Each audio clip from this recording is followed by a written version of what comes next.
Kenichi finishes another video game and feels completely disappointed. He removes his headset and complains that the game was absolute garbage and way too easy. He desperately wants a game that takes 10 years to beat. He searches online for hardcore games with terrible balancing. He suddenly finds a strange prompt for a never-ending game set in a fantasy world of swords and magic. He checks the difficulty settings and skips past the easy and normal options. He spots a hell mode option and reads the details. The description claims it requires 100 times more experience points to level up compared to normal mode. The game warns that regret is the least of his worries and he will be faced with utter despair. Kenichi thinks this sounds like a great challenge and laughs at the warning. He looks at the character classes and sees options like Swordsman, Spear User, and Swordmaster. He even sees a Demon Lord class. He eventually chooses the Summoner class because it has an insanely high difficulty rating of 8 stars. The game warns him that choosing this class defaults his social status to a lowly serf. Kenichi accepts the terms and clicks yes to start the game.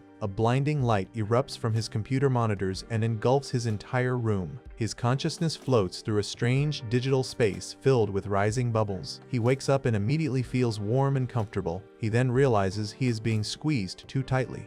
He starts crying and opens his eyes to see a rustic wooden ceiling. A man and a woman look down at him with huge smiles. The woman rests in bed while the man happily holds him. Kenichi realizes he has been literally reincarnated as a baby. The man announces that he will name the baby Alan. Kenichi accepts his new identity as Alan. He notices his parents are extremely poor and wear tattered clothes. His father is named Rodan and his mother is named Teresia. They live in a small pioneer village where serfs work the land to pay taxes to a local lord.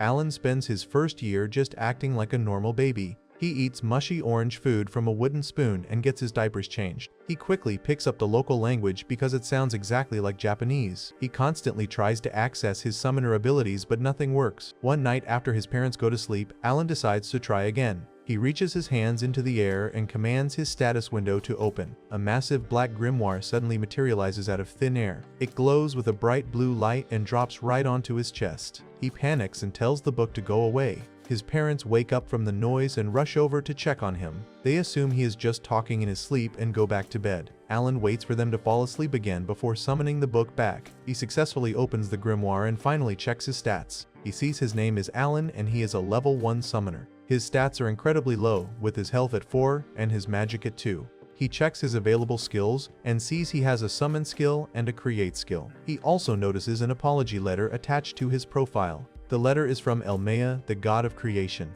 The god apologizes for the delay in delivering the grimoire.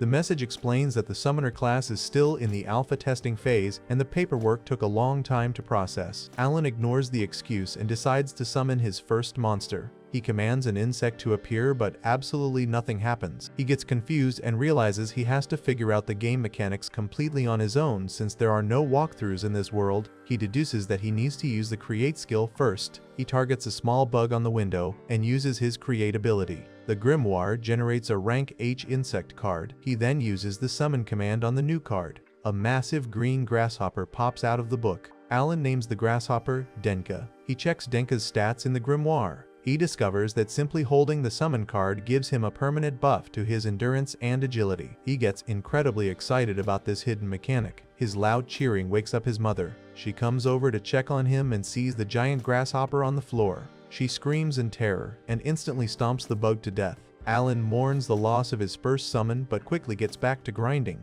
Several days pass. Alan continues to test his skills. He creates a rank H beast card. He summons a small white mouse and names it Mousy. He realizes these low-level summons are completely useless in an actual fight. He discovers he can store up to 10 cards of each creature type in his inventory. He stocks up on 10 mouse cards and instantly gains a massive boost to his attack power. He realizes he is now vastly stronger than any normal baby. He gets hyped about his newfound strength, but remembers he is playing on hell mode. He knows leveling up will be an absolute nightmare. His father Rodan returns home one afternoon covered in blood. Teresia panics but Rodan assures her he is not hurt. He explains he just returned from a monster hunt. Rodan takes Alan outside to show off his catch. A group of village men are butchering a massive great boar in the middle of a dirt clearing. Alan sees the giant white tusks and realizes monsters in this world are incredibly dangerous. A blonde man named Gerda greets them.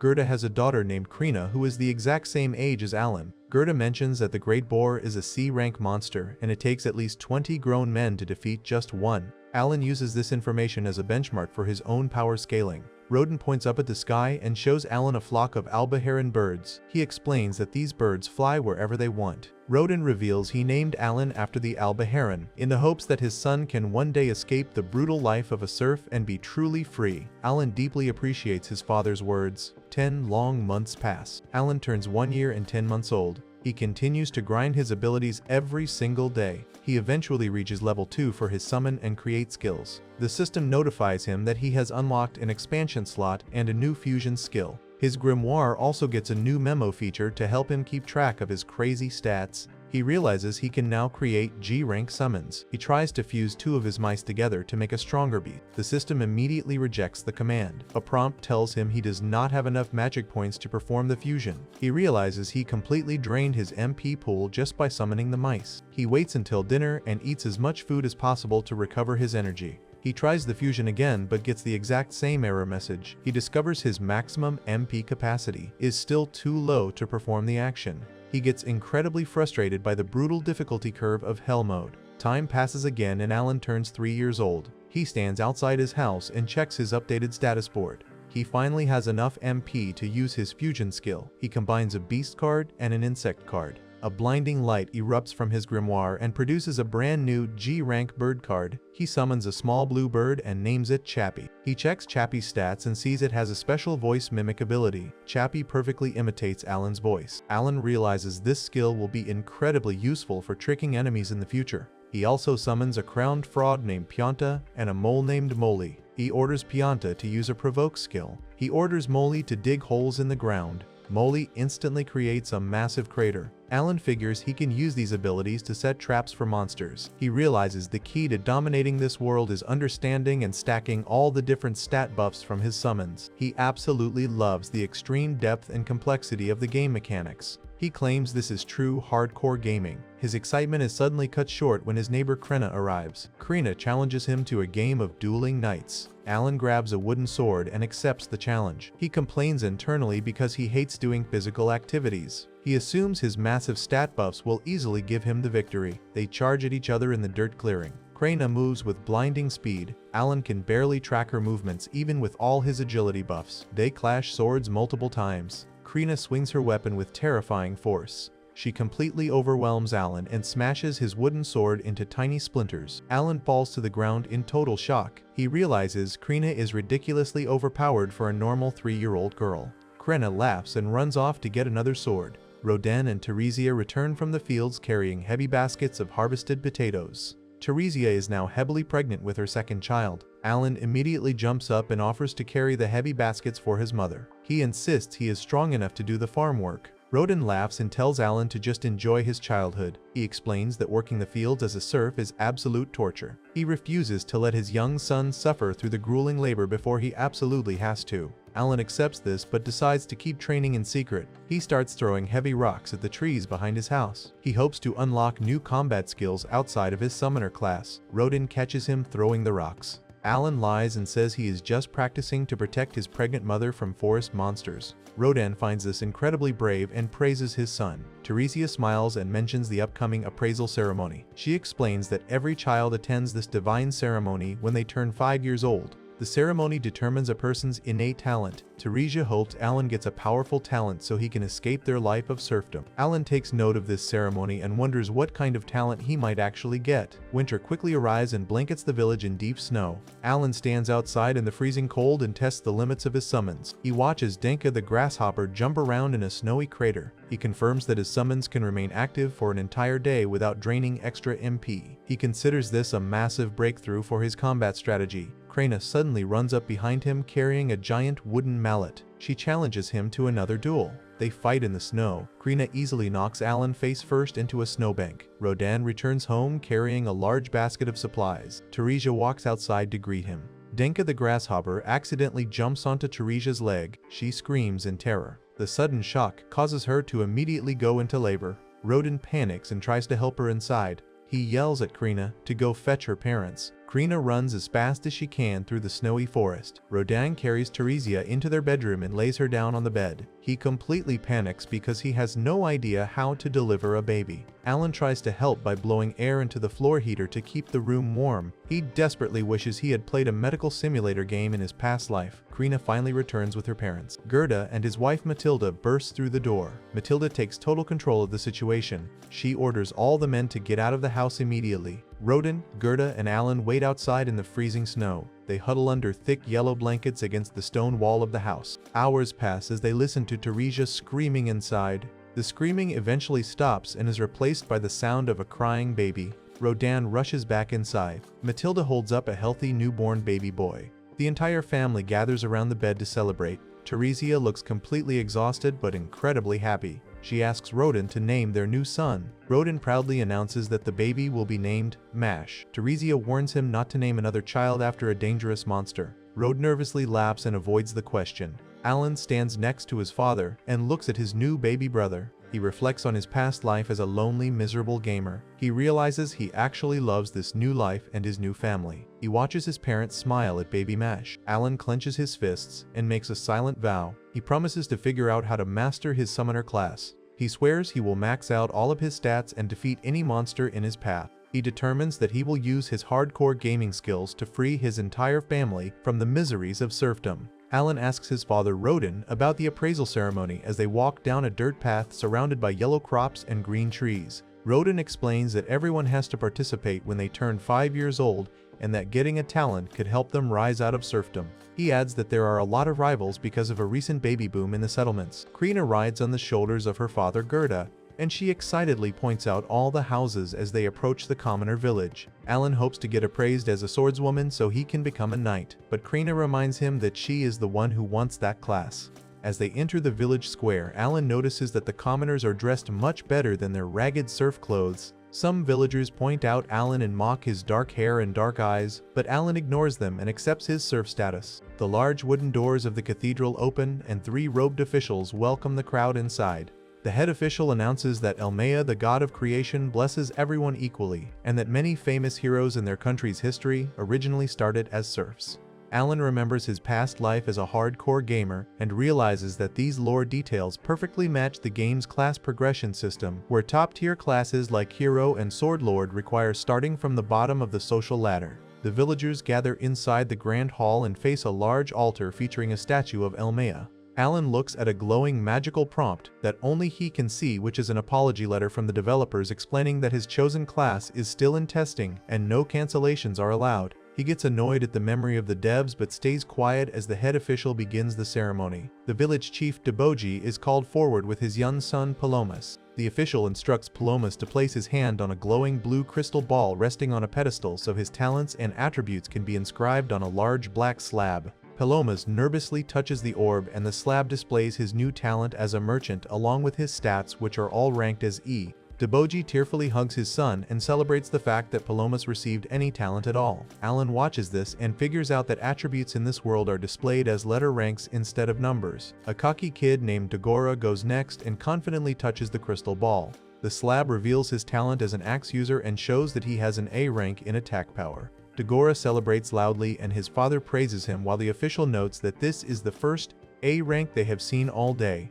The official then calls Krena to the front of the hall. Krena touches the blue orb and it immediately emits a blinding horizontal beam of light that shocks everyone in the room. The official looks terrified and announces that a miracle has occurred because Krena possesses the Sword Lord talent, which is one of the highest ranking classes in existence. Gerda wildly cheers for his daughter and repeatedly chants her new title while Krena pouts and complains that she wanted to be a swordswoman instead. Alan realizes that Krena's ultra-rare class perfectly explains why she has been so ridiculously overpowered during their playfights. Finally, the official calls Alan to the pedestal. Alan hopes that his parents will finally learn that he is a summoner. He places his hand on the crystal ball and it glows brightly for a second before completely fizzling out. Alan falls to the floor in confusion and Rodin rushes over to help him up. Rodin asks the official to read the results on the black slab since they cannot read the text themselves. The official hesitates and looks extremely concerned before announcing that Alan has absolutely no talent. Alan looks at the slab and sees that all his stats are E rank and his talent name is just a jumbled string of glitched text. He instantly realizes that the game developers failed to debug the text for his alpha testing class, and he becomes furiously angry in his head.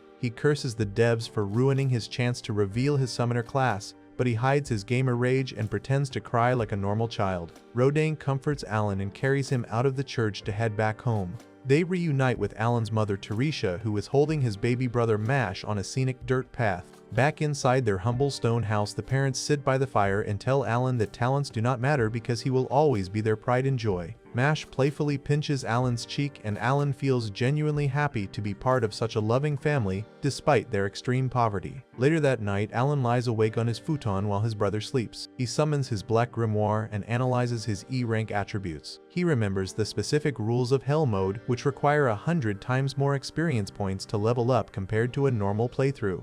He deduces that his letter ranks are simply displaying the heavily handicapped growth rate of his difficulty setting. He accepts the brutal challenge and vows to spend his life proving that hardcore gaming is superior to everything else. He still plans to complain to the devs about the text glitch, but he is determined to dominate the world anyway. The next day, the village holds a celebration for Krina at Gerda's house. Chief Deboji gifts them a large jug of celebratory liquor. Gerda offers the first drink to Rodin, but Rodin refuses because Gerda has been acting grumpy all day. Gerda snaps and yells that Krena's extraordinary talent means she can join the knighthood and eventually become a noble, so she should not waste her time socializing with lowly serfs anymore. Rodin gets furious that Gerda wants to cut ties with her family and violently grabs Gerda by the collar. The two men start a massive physical brawl in the middle of the room while Alan and Krina watch while eating bread rolls. Teresia and Matilda step in and simultaneously punch their husbands in the face to end the fight. The two men apologize and sit back down to share the liquor. Matilda explains to the kids that the four adults are actually childhood friends who moved to this pioneer village 10 years ago and built their identical houses together. Gerda and Rodin reminisce about constructing the roofs and support beams, and they quickly forgive each other as they get drunk. The following morning, Gerda and Rodin are working in the fields when they hear that the Royal Order of Knights has arrived to see Krena. The villagers gather in the town square, and Dagora tries to bully Alan by calling him a talentless weakling. Krena steps between them and fiercely defends Alan until Gerda pulls her back. The knights ride into the square on horseback, led by an older scarred man named Captain Zenoff and a younger blonde man named Vice Captain Leibrand. Chief Deboji respectfully greets the knights, but Zenoff immediately demands to know if they falsified the appraisal results to fool the local baron. Gerda begs for mercy and explains that Krina is only 5 years old and has never held a real sword. Zenoff states that falsifying an appraisal is punishable by death and declares that they must hold a fencing duel to prove Krina's talent. He threatens to execute Krina and her entire family on the spot if she refuses to fight. Alan thinks these rules are completely insane, but Krina happily accepts the challenge and grabs a massive silver sword from one of the soldiers. Leibrand steps forward with his own weapon and accepts her challenge. Krina declares herself a knight and leaps into the air to strike Leibrand. Leibrand blocks the attack, but the sheer force of the blow creates bright yellow sparks and pushes him back. They clash swords rapidly, and the villagers watch in awe as Krina swings the heavy weapon with ease. Alan calculates that Krina's sword mastery skill is already at level 5 thanks to their daily play fighting, but he worries that an adult knight still has a massive advantage in base stats. Krina slides across the dirt and embeds herself into a stone wall while yelling with excitement. Gerda panics and tries to run to his daughter, but the silver-armored knights tackle him to the ground and pin him against a wooden structure. Krina charges forward again and a radiant green aura surrounds her body. Leibrand realizes she is using an extra skill and braces for impact. Krina swings her sword and unleashes a massive explosion of radiant yellow light that completely blinds the vice captain. When the light fades, Krina holds her blade directly between Leibrand's eyes and he falls to the ground in total defeat. Captain Zenoff quickly intervenes and declares that the duel is over. Krina lowers her weapon and thanks Leibrand for the fun fight while calling him a grandpa. Leibrand hangs his head in shame and mutters that he is only 24 years old. The villagers erupt into massive cheers, and Gerda breaks free from the guards to scoop Krina into his arms. Zenoff approaches Gerda and formally apologizes for his boorish behavior. He commends Gerda for raising a true sword lord and invites the family to the chief's house to discuss Krina's future. The group relocates to Deboji's dining room and sits around a large table filled with food. Dagora shoves food into his face while Krina happily eats fruit. Xenoph announces that the local baron has officially decided to rename the settlement to Krina Village in honor of her talent. Deboji nervously accepts the name change. Xenoph explains that 3 years ago a noble family faked an appraisal to claim their child was a sword lord, but the child was later exposed as an ordinary swordsman. This incident forced the kingdom to strictly verify all high-ranking talents with live combat tests. He assures Gerda that Krina will be sent to the academy when she turns 12 so she can train to serve the royal family directly. Alan listens closely and learns that the academy is a place for talented individuals to become official knights. Xenoph also encourages Dagora to study hard so he can earn admission to the academy with his axe user talent. Dagora agrees and immediately starts an argument with Krina by calling Alan too stupid to pass any exams. Krina yells back and defends Alan's intelligence while Alan simply smiles and ignores the childish bickering. Xenoph notices Alan's dark hair and asks who he is. Rodin introduces Alan as his son. Xenoph suddenly recognizes Rodin's name and calls him a legendary hero. He explains that the Baron absolutely loves the great boar meat that the village supplies every winter and that everyone knows Rodin is the brave hunter who takes on the most dangerous role during the hunts. Rodin is completely shocked by the praise and humbly thanks the captain.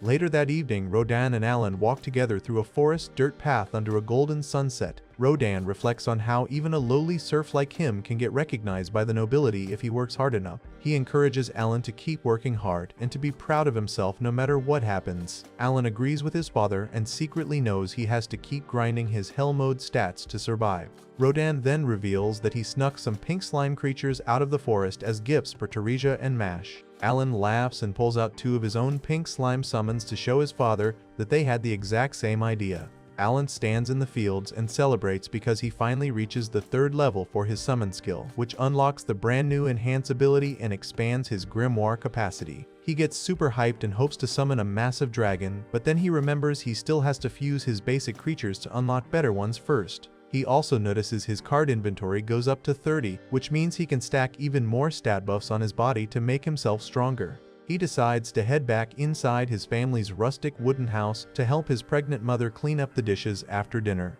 His parents sit by the fire pit and discuss the new baby, trying to guess if it will be a boy or a girl. His dad mentions that they need to think of a name, and his mom reminds him that he promised she could name their baby if it turns out to be a girl. Alan suddenly notices that his dad's health and energy are completely full and asks him about a recently healed scar on his arm. His dad flexes his muscles and explains that he passed a trial of the gods during a boar hunt. He describes it as a sudden burst of energy that instantly heals all wounds and fatigue. Alan immediately recognizes this as the world's version of leveling up and realizes that his father must be a pretty high level by now. However, Alan checks his own stats and sees he is still stuck at level 1 because he has never actually defeated any monsters to gain experience points. He knows that serfs are strictly forbidden from leaving the village without permission, with hunting being the only exception. He asks his father if he can join the next hunt to gain some experience, but his dad sternly refuses and warns him that hunting is incredibly dangerous and often costs people their lives. Later that night, Alan sits on his futon while his little brother sleeps and opens his magical black grimoire to check his status screen. He reads an oracle message from the creation god Elmea and realizes the game developers finally fixed the glitchy text on his profile after he sent them multiple toxic complaints. He discovers he actually has S-rank intelligence and magic points, which perfectly suits his summoner class. He feels satisfied with his stats because they match the high potential of Crayon's Swordlord class, even though he is playing on the extremely grind-heavy Hell mode. He decides to test out his new enhanced skill and targets his insect summon, a large grasshopper named Denka.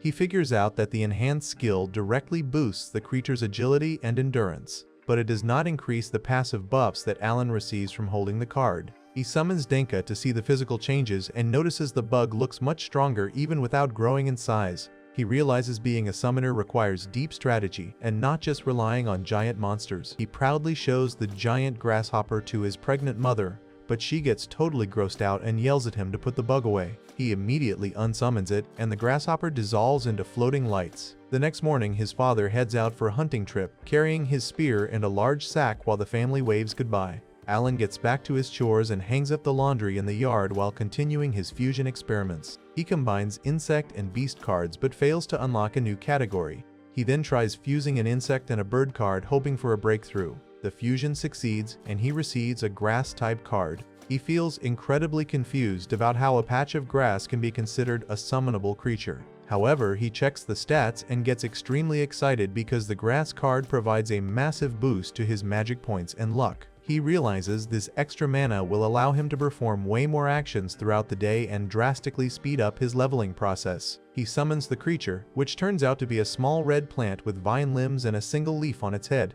He names the little plant Apo and checks its special ability, seeing it has a skill called Aroma. He orders Apo to use the skill, and the little plant burrows into the dirt, leaving only its green leaf exposed. A pink mist sprays into the air, and suddenly a small green sapling rapidly sprouts out of the ground. Alan feels incredibly disappointed because he thinks the skill is useless and complains that he is turning into a magical gardener. His mother walks out into the yard and praises the lovely smell of the new sapling. Alan panics and tries to unsummon Apo, but the plant refuses to revert back into a card. He realizes the sapling is now a permanent fixture in their yard and wonders if the plant has any practical use in combat. Later, Alan spars with Krenna in the yard using wooden swords. She completely overpowers him, and he ends up flat on his back in the dirt. He feels frustrated that he still cannot beat her, even with his increased stats and his sword mastery skill reaching level 3. Krenna compliments him and says he feels a bit tougher, but Alan knows he still has a long way to go. He considers using the attack skill from his wolf summon to get an edge, but decides against using lethal force on his friend.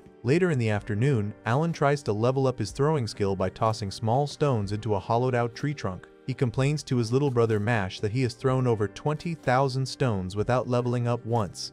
Mash complains about being bored, and Alan realizes he is wasting his time. He decides to abandon his throwing practice and focus entirely on leveling up his summoner class instead. He notes that Apo's Aroma skill actually shortens his mana recovery time, which allows him to summon more often, but he still feels like he is progressing too slowly. That night, a severe rainstorm hits the village. Alan and his mother wait anxiously by the fire because his father is late coming home. Suddenly, they hear shouting outside. They rush out into the rain and see several hunters carrying his father on a wooden stretcher. Rodin is covered in severe bruises and has a massive bloody wound on his chest from a boar's tusk. The men bring him inside and explain that they managed to save his life by using a rare healing item called a Muellerze flower. The knights had given Rodin the flower along with some gold coins as an apology for the previous incident with Krenna. One of the hunters angrily blames the commoners for the disaster. Mash starts crying, and Alan gently leads his little brother away to comfort him while the adults talk.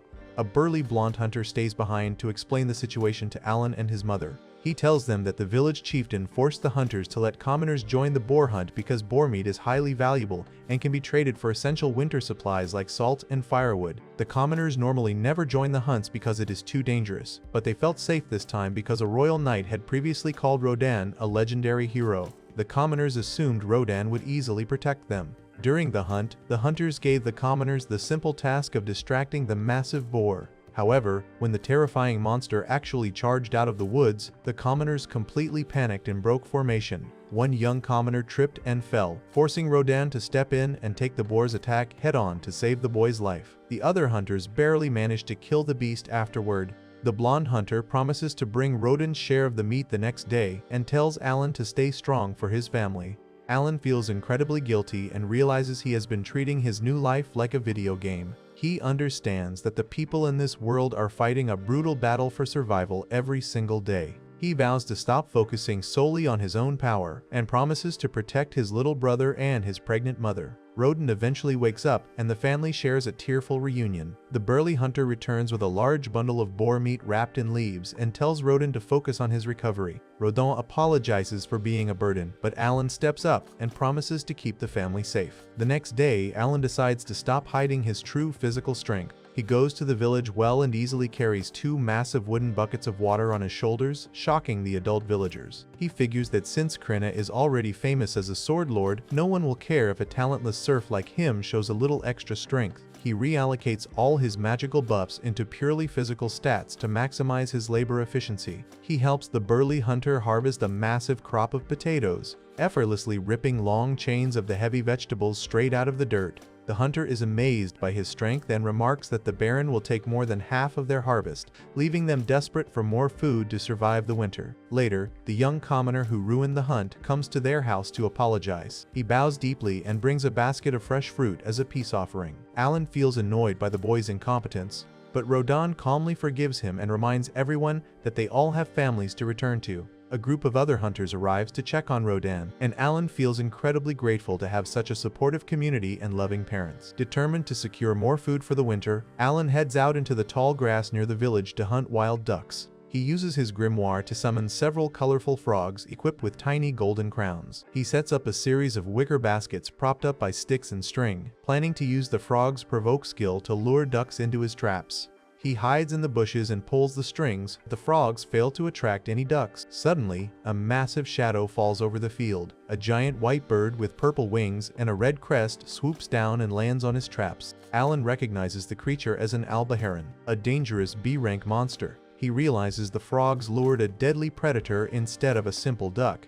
He knows he should run away, but he decides to act like a true hardcore gamer and takes on the massive monster to secure enough food for his family to survive the harsh winter. He draws his wooden practice sword and charges blindly through the tall grass. He leaps into the air and strikes the giant bird directly on its back, sending feathers flying everywhere. However, the alba heron easily brushes off the attack and swats Alan directly in the face with its massive yellow claw. Alan crashes hard into the dirt. Realizing he cannot win with pure physical strength, he uses his grimoire to summon his wolf pack. A group of fierce gray wolves bursts out of a thick white mist and instantly surrounds the giant bird. The wolves bite into the bird's neck and back, but the alba heron unleashes a massive burst of glowing blue magical energy. The shockwave instantly vaporizes the wolves and completely destroys Alan's wooden sword. Alan picks up the broken pieces of his weapon and tries to attack again, but the bird effortlessly knocks him to the ground. He clutches his side in agonizing pain and realizes that every time one of his summoned creatures dies, he loses the stat buffs associated with that card. The loss of his buffs leaves him drastically weaker than before. The massive alba heron looms over him and screeches aggressively, leaving Alan completely defenseless on the ground as he realizes he might actually die. Alan lies on his back in the grassy field, desperately pushing a wooden cross weapon against the beak of the massive alba heron. The giant bird screeches and tries to crush him, but Alan refuses to give up. He quickly realizes his only chance to survive is to cripple the monster first. He uses his grimoire to summon two orange, multi-eyed insect creatures he calls Sucker and Denka. He commands the bugs to latch onto the bird's neck and use their energy drain attack. The bugs bite deep into the white feathers, and the giant bird shrieks in pain as its energy is rapidly sapped. Seeing the monster weaken, Alan immediately summons his wolf pack, Fido. The fierce wolves leap through the air and tear into the bird's flesh. With the beast distracted and crippled, Alan grabs his wooden weapon, leaps high into the air, and delivers a brutal strike straight to the bird's head. Blue electricity surges from the impact, and the massive monster finally collapses. A floating black book materializes next to Alan, displaying a notification that he has defeated his first alba heron and gained 100 experience points. Alan completely exhausts himself but celebrates his flawless victory, thrilled to finally experience the rush of taking down a real monster. He hauls the giant bird back to his family's home, completely shocking his father, Rodan, his mother, Teresia, his little brother Mash, and his friend Krenna. Alan plays dumb and claims the bird just happened to land nearby, so he surprised it and beat it with a wooden stick and some rocks. Gerda, Krena's father, inspects the bird and notices several large bite marks on its neck. He asks Alan if he actually bit the monster himself. Alan panics internally but brushes it off, saying he was just fighting on pure instinct. Later, Gerda helps Alan process the massive bird in the yard. He hangs the carcass from a wooden frame and cuts it open to drain the blood into a trench. Gerda explains that a typical alba heron weighs 60 kilograms, but it drops to 20 after the blood is drained and the meat is dried. Out of that, only about 10 kilograms are actually edible. He also points out that the wings are incredibly valuable, but as serfs, they have to hand over 60% of their hunt to the ruling class as a tax. Gerda mentions that smaller D-rank monsters are usually ignored by the tax collectors, but the alba heron falls under the taxable category. He digs into the bird's flesh with a knife and extracts a small purple crystal called a magic stone. He explains that any magic stone from a monster above D rank also gets taxed. However, Gerda quickly formulates a plan.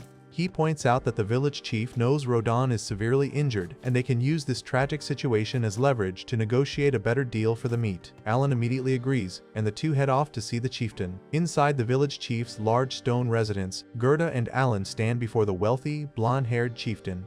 Gerda puts on a spectacular performance, dramatically explaining how Rodan's young son had to risk his life to catch this monster just to keep his starving family alive. He complains that the Baron's unreasonable demand for more boar meat is the only reason Rodan got hurt in the first place. The chief gets flustered and defensive. Gerda immediately proposes a deal. He offers to hand over the valuable wings and the purple magic stone for the tax, but demands that Alan's family gets to keep all the meat. The chief tries to argue, but Gerda presses harder, pointing out that Rodan's family has 4 mouths to feed and won't survive the winter without this food. Alan plays along perfectly, acting dizzy and pretending to faint from hunger. Gerda catches him and blames the chief for their awful predicament. Feeling the pressure, the chief finally caves and agrees to the deal. However, Alan quickly steps in to secure their future. He asks the chief to confirm that if he ever catches another Albaheron, his family can keep the meat while giving up only the wings and magic stones. The chief laughs it off, assuming a little kid could never take down another giant bird, and happily agrees to the terms. Alan gives a mischievous wink, knowing he just secured a massive food supply for his family. With the tax issue resolved, Alan completely commits to his hunting grind. He sets up a new trap in a grassy field near a large crater.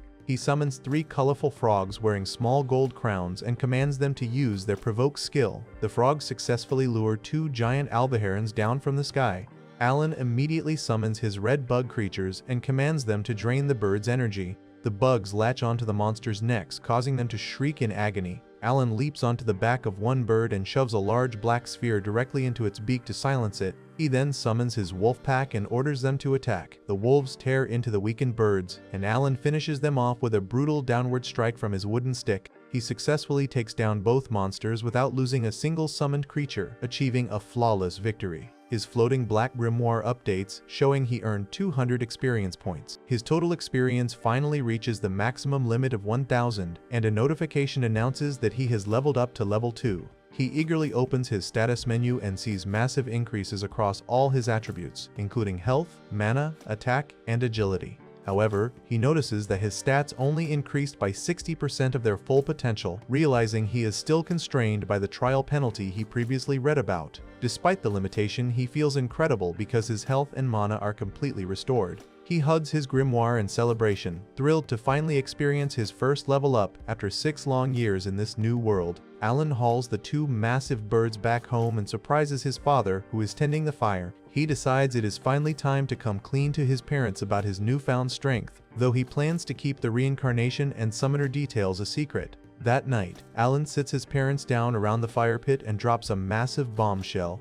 He tells them that when he was just 1 year old, the creation god Elmea spoke to him through an oracle. He claims the god blessed him with immense power and wisdom, but also burdened him with incredibly difficult trials that he must overcome. His mother looks terrified, but Alan explains that this divine blessing is the reason he is physically stronger and smarter than a normal kid. Rodan listens intently and connects the dots. He realizes that Alan's rapid healing, including a disappearing scratch on his cheek, must be the reward for passing these trials. Rodan also figures out that the appraisal ceremony ranked Alan so low because his unique talent was too new to the world to be recognized by the system. Alan apologizes for keeping it a secret, explaining he was worried people would misunderstand his abilities. His mother tearfully pulls him into a tight hug, feeling guilty that her son had to fight giant monsters all alone to pass God's trials. Alan promises to face the challenges head-on and use his power to protect the family. Rodan agrees to keep the exact nature of the trials a secret so no one mistakes Alan for a false prophet. However, Rodan happily asks for permission to tell Gerda, completely eager to brag about his son's divine talent just like Gerda brags about Krenna's swordlord abilities. Alan easily agrees to let his dad boast.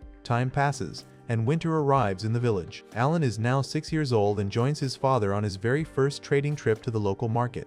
As they walk through the snowy streets carrying large green backpacks filled with dried meat, Alan asks Rodan to explain the difference between serfs and commoners. Rodan explains that commoners have a higher social standing and do not have to pay the brutal 60% hunting tax. Instead, they pay a flathead tax of 3 gold coins per adult and 1 gold coin per child every year. Alan asks if a serf can ever become a commoner. Rodan reveals that a serf can buy their freedom by paying a tribute of 10 gold coins for every single family member. Alan quickly calculates the math. With the new baby on the way, his family will have 5 members, meaning he needs exactly 50 gold coins to free them all. They enter a bustling shop to trade their dried boar and Albaheron jerky. Alan carefully observes the bartering process. He learns that 1 bundle of jerky trades for 1 bag of salt, 4 malmo fruits, 1 popo fruit, or 4 days worth of firewood. He pulls out his notebook and reviews the currency system. noting that 1 gold coin equals 100 silver coins, which equals 1,000 copper coins and 10,000 iron coins. Since 1 bundle of jerky sells for 1 silver coin, Alan realizes he needs to hunt exactly 500 albaherons to earn the 50 gold coins. Rather than feeling discouraged, his hardcore gamer mindset kicks in and he views the massive grind as an easy challenge. While in town, Alan visits a sunlit apothecary filled with herbs and glass bottles.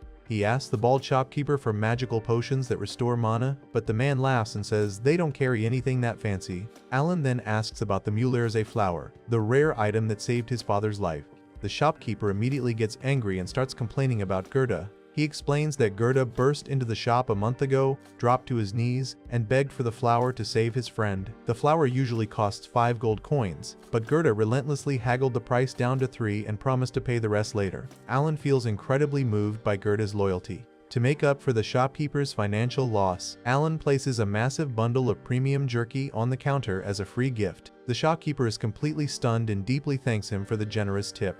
Leaving the shop, Alan spots some metallic weapons through a window and gets shocked to see they cost 50 silver coins each, equivalent to 5 albaherons. Suddenly, a freckled boy in an orange shirt named Dogora blocks his path in the street. Dogora comes from a blacksmith family and is Krina's sparring partner. He angrily demands that Alan become his minion. Alan refuses and drops his massive supply bundle to the ground. Dogora charges at him with a wooden club, but Alan quickly pulls out his wooden sword. He effortlessly dodges Dogora's heavy swings and strikes the boy hard on the head, sending him tumbling to the dirt. Alan realizes Dogora hits hard like a true axe user, but his power is nothing compared to Krina's 3-star Sword Lord talent. He leaves the dazed boy on the ground and walks away. A few days later, Dogora goes to Krina's house for his usual training session. He spars with Krina but gets completely destroyed, unable to land a single hit on the pink-haired girl. Meanwhile, Alan's little brother Mash practices with a wooden pole and shows impressive skill, leading Alan to believe Mash might possess a spear user talent. That night, Gerda visits Alan's house, completely healed from his previous injuries. He sits by the fire pit with Rodin, Teresia, and Alan, and delivers some terrible news. The village chief just ordered the hunters to deliver 15 boars this year instead of 10. Because of the extreme quota set by the Baron, the chief demands that commoners must join the hunt again to increase their numbers. Teresia gets furious, completely terrified that Rodin will get hurt again while trying to protect inexperienced commoners. Gerda explains that if they fail to deliver the meat, the Baron will recruit more serfs to the village, which will shrink everyone's farming land and slowly destroy their community. Worse still, the quota will increase to 20 boars next year. The adults feel completely trapped and hopeless. However, Alan steps forward with a confident expression. He tells the adults that his God-given wisdom can solve this massive problem. Drawing on his extensive experience from playing multiplayer online games, he explains that he knows exactly how to integrate low-level newbies into a veteran hunting party so they can safely gain experience without getting everyone killed. He promises he can make the commoners useful and asks the adults to let him take full control of the hunting strategy. Following his plan, Alan, Rodin, and Gerda stand tall on a dirt path at dawn, confidently facing a massive group of nervous commoners gathered at the village gate, fully prepared to lead them into the dangerous forest. The village hunters gather at the main gate, fully prepared for their upcoming mission. Rodin announces that he is completely healed from his previous injuries and is ready to lead the group once again. Alan tags along for the trip, but Rodin strictly orders him to stay out of the way and just observe the hunt. Alan feels a bit disappointed that he cannot directly participate in the fighting, but he knows the main goal today is to train the inexperienced commoners so they can meet the Baron's massive meat quota.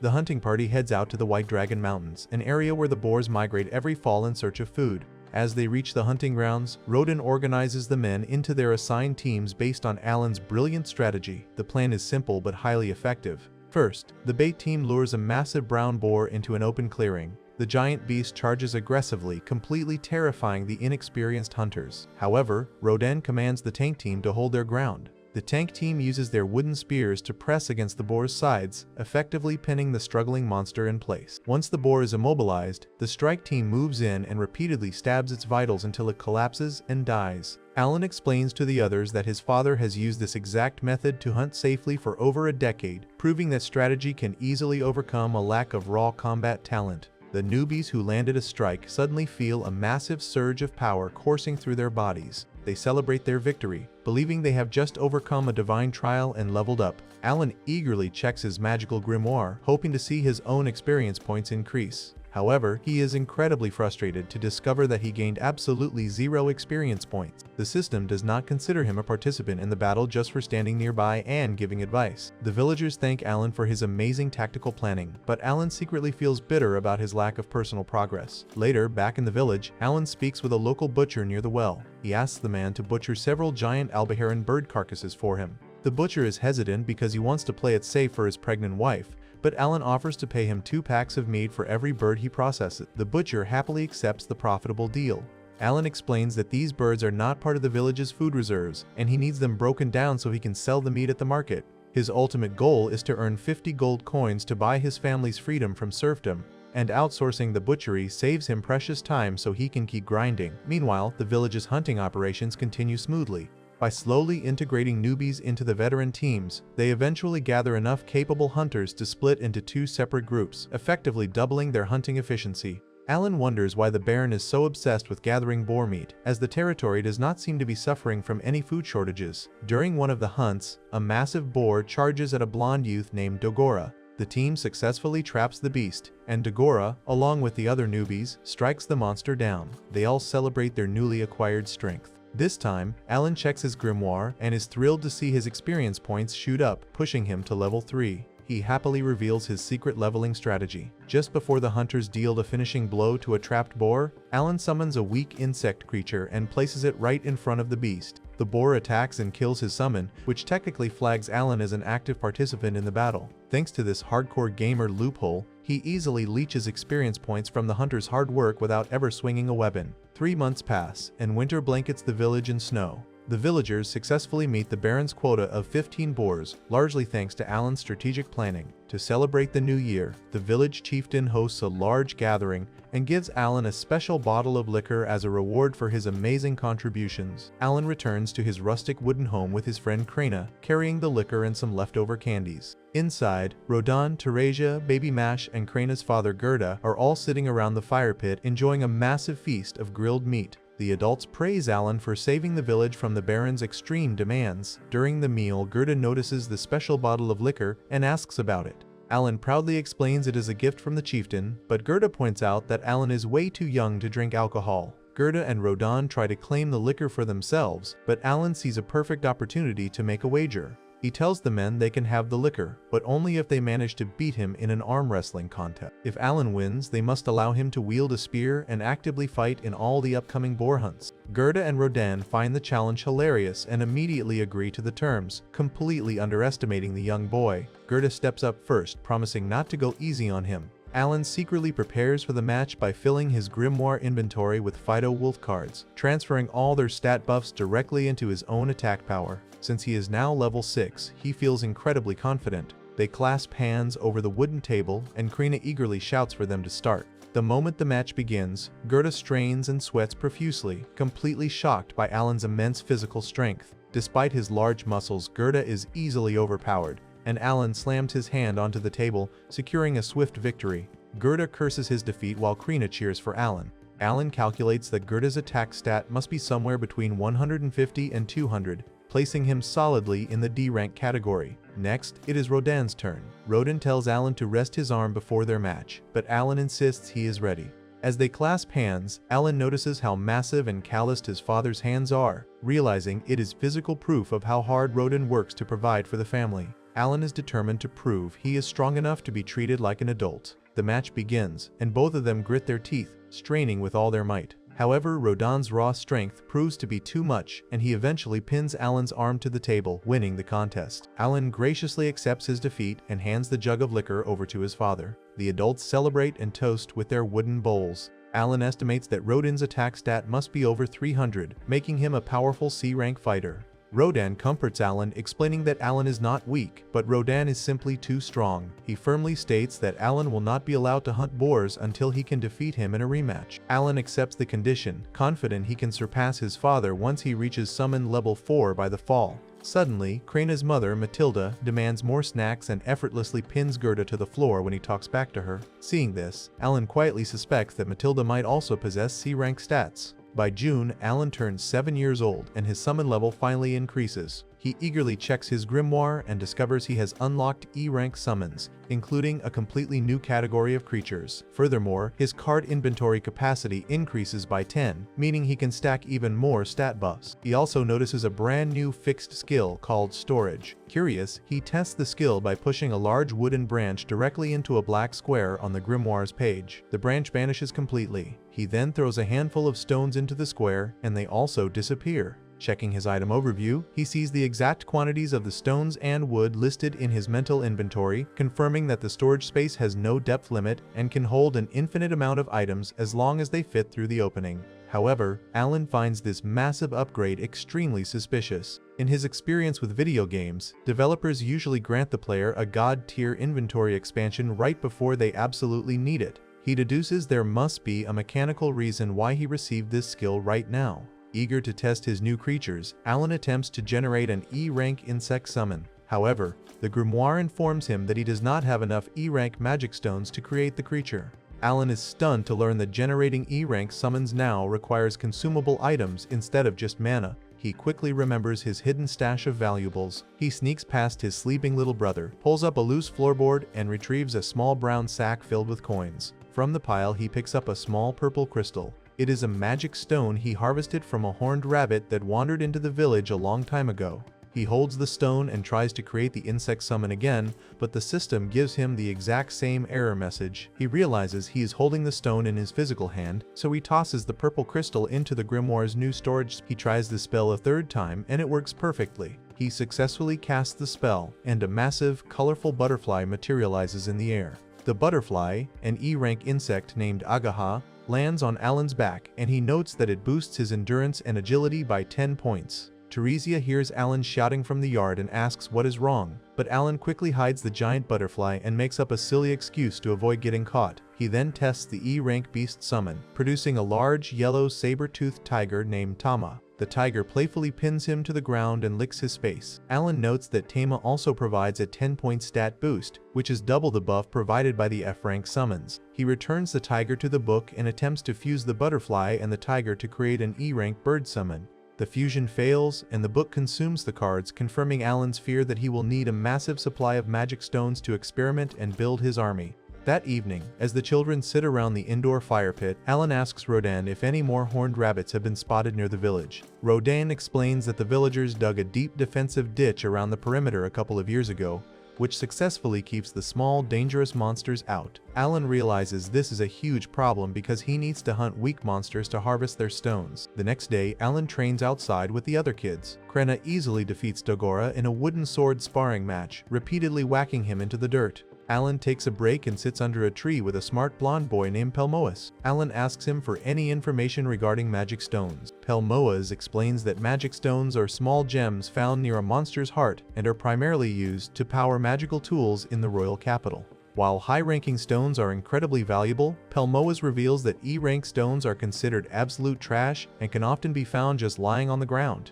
To prove his point, Pelmoas picks up a small purple stone from the dirt and hands it to Alan. Thrilled by this discovery, Alan spends the next several days scavenging the entire village, successfully gathering a massive stockpile of E-rank magic stones with the help of the other villagers. With a full supply of stones stored in his grimoire, Alan finally generates all the available E-rank summons. He creates the butterfly, the saber-toothed tiger, a brown hawk named Hawkins, a small green sprout creature named Beansy, and a massive gray stone golem named Wally. Eager to test their combat capabilities, he heads out to the grassy fields and spots a massive brown boar charging toward him. He commands his hawk to fly up and locate the enemy. As the boar attacks, Alan trips and scratches his arm, but the small green sprout creature immediately uses its glowing leaves to heal his wound completely. The boar charges again, but Alan summons his colorful butterfly, which showers the beast in shimmering pollen, severely debuffing its stats. With the monster weakened, Alan commands his saber-toothed tiger to attack. The massive feline leaps onto the boar and viciously bites into its neck, killing it instantly. Just as Alan celebrates the victory, a second boar bursts from the tall grass and leaps directly at him. Alan quickly summons his giant stone golem, which acts as an impenetrable shield, completely blocking the boar's attack and pinning it to the ground. Standing amidst his diverse team of creatures, Alan finally understands the true design of the summoner class. He realizes that each summon type is specifically tailored to fulfill a core party role. The insects apply debuffs, The beasts handle physical offense, the birds gather intelligence, the grass types provide healing, and the stone types act as defensive tanks. With this incredible lineup, Alan does not need to rely on anyone else. He can fulfill every role of a balanced RPG party all by himself. He also understands exactly why the developers gave him the infinite storage skill at this specific level. It is physically impossible to carry hundreds of magic stones in his pockets, so the storage skill is a necessary tool to fuel his massive, diverse army. Surrounded by his loyal creatures, Alan confidently declares that his unrivaled army can overcome any obstacle, proving that the Summoner class possesses the ultimate power to dominate the world and eventually defeat the Demon Lord. Alan sits with the village leaders as they discuss an upcoming visit from Baron Granvelle. The Baron wants to see their famous boar hunts in person. The village chief and Alan's father, Rodin, ask Alan to be the tour guide because his clever tactics made the hunts successful. Alan initially refuses, thinking it is a waste of time. He just wants to focus on his own leveling so he can eventually earn commoner status and leave the village. However, his father reminds him that the Baron has the authority to instantly grant commoner status to anyone. Hearing this, Alan immediately changes his mind and accepts the job, seeing it as a golden opportunity to escape his life as a serf. Soon the Baron arrives in a fancy carriage accompanied by his daughter Cecil, his butler Sebas, and a powerful knight named Xenoph. The village chief warmly welcomes them and hosts a grand dinner. During the meal, the Baron apologizes for demanding so much boar meat from the village. He explains that a rival noble named Viscount Carnell purposely brought up the village's hunting success in front of the king to put the Baron in a difficult position. Because the king expressed interest, the Baron was forced to demand an absurd amount of meat. The dinner continues, and Cecil expresses her absolute delight over the delicious food. Alan steps up and explains that the dish is made from freshly hunted albaharan meat, seasoned perfectly with local herbs. Xenoph notices Alan's dark hair and eyes and recognizes him as Rodin's son. He assumes Rodin must be a former knight, but the village chief clarifies that Rodin and his family are just ordinary serfs. Upon hearing this, Cecil instantly loses her temper. She furiously yells at the village chief for allowing a lowly serf into the guest hall and treats Alan with extreme disrespect. Her father quickly scolds her, reminding her that serfs are vital members of their territory and deserve to be treated properly. Cecil reluctantly apologizes, but she continues to glare at Alan. Xenoph then challenges Alan, stating that hunting 20 boars in 1 year is a nearly impossible task for commoners. He arrogantly offers to have his elite knights take over the hunts if the villagers fail. However, Alan remains completely unfazed. He confidently tells the knight that 20 boars is actually a very low number. He promises that tomorrow's hunt will easily prove the villagers' superior skills. The next morning, the Baron's group heads out to the forest to watch the hunt. Alan leads them up a tall wooden watchtower so they can safely observe the action from a distance. Cecil complains about the rustic setup, but Alan ignores her. Down below, the village hunters get into position. Alan explains that the frontline fighters are now equipped with sturdy armor crafted from the bones and thick hides of the boars they hunted last year. He thanks the Baron for granting them permission to use the leftover materials. Suddenly, a massive wild boar charges out of the forest, aggressively chasing down the lightly armored bait team. The bait team runs incredibly fast, leading the angry beast perfectly into a sandy clearing. Waiting in the clearing are several hunters holding a massive wooden barrier. As the boar charges in, the hunters slam the barrier against the beast, effectively trapping it. The frontline fighters then push back with all their might, completely immobilizing the monster. Once the boar is pinned, the spear team moves in and repeatedly stabs the creature in its weak spots until it collapses and dies. The execution is flawless, and the boar dies in seconds. Cecil is completely shocked and disgusted by the brutal sight, covering her mouth in horror. Just as the hunters celebrate their quick victory, 3 more wild boars suddenly burst out of the trees, charging right at the bait team. Xenoph panics and immediately orders his knights to step in and save the villagers. However, Alan calmly stops him. He assures the nobles that the hunters are perfectly trained to handle multiple targets. Down in the arena, the hunters do not panic at all. They quickly split into separate groups, perfectly coordinating their movements to isolate the 3 boars. Using the same shield wall tactics, they swiftly trap and eliminate all the remaining beasts without a single casualty.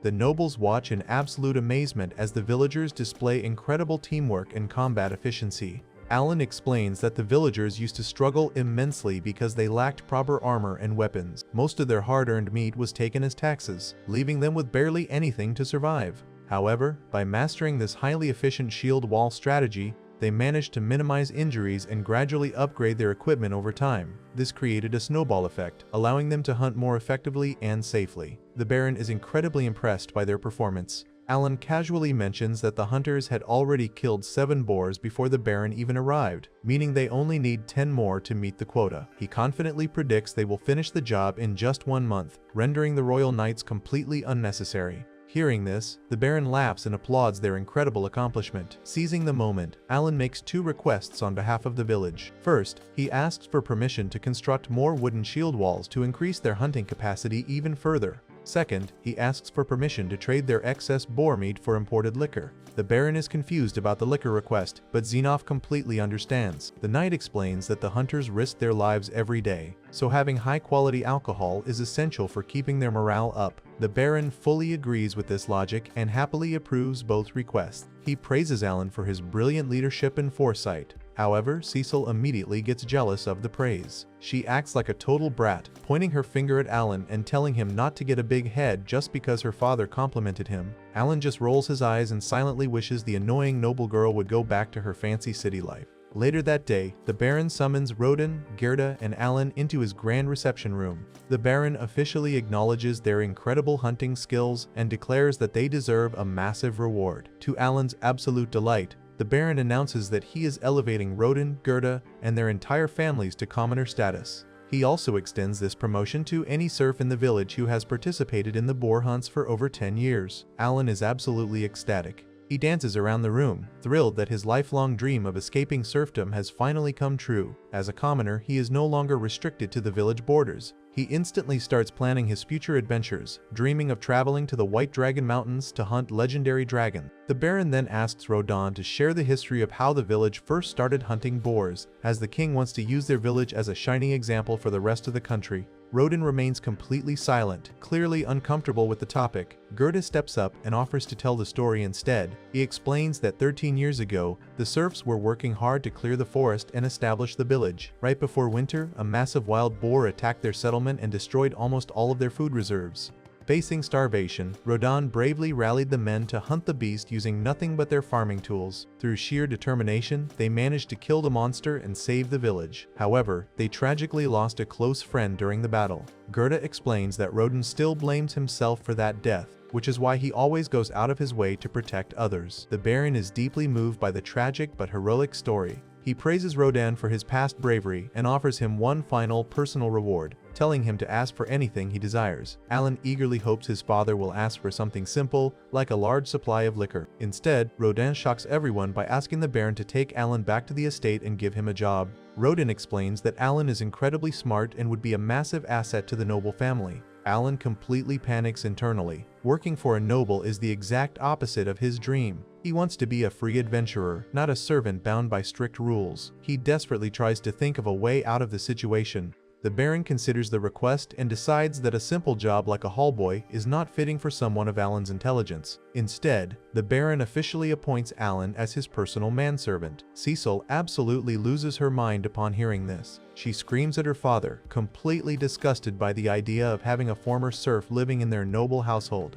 The butler quickly reminds her that Alan is technically a commoner now, but Cecil remains furious. Meanwhile, Alan is sweating bullets and desperately trying to formulate an excuse to reject the offer. However, before he can speak, his father reaches out and gently pats him on the head. Alan looks up and sees Rodan crying tears of absolute joy, incredibly proud that his son has secured such a prestigious position. Seeing his father's genuine happiness completely shatters Alan's resolve. He realizes he cannot possibly break his father's heart by refusing the job. Defeated, Alan bows his head and officially accepts the position, silently mourning the death of his adventurous dreams. A few days later, the time comes for Alan to leave the village. His mother, Teresia, helped him put on his brand new black and green suit. She smiles warmly, but holds back tears, incredibly proud of the young man he has become. Alan walks out of his rustic wooden house and finds the entire village gathered to see him off. Krina runs up to him holding her wooden training sword. She challenges him to one final duel before he leaves. Alan happily accepts and declares himself the manservant of Baron Granbell, while Krina proudly calls herself the Sword Lord. They clash their wooden swords in the middle of a grassy field. Krina attacks with fierce determination, swinging her weapon with incredible power. The villagers watch in awe as the two kids battle intensely. However, Alan quickly realizes he needs to go all out if he wants to win. He opens his magical grimoire and consumes almost all of his stored magic stones to generate 20 copies of his low-ranked bird summon. He applies all 20 stat buffs directly to his agility, granting him explosive, superhuman speed.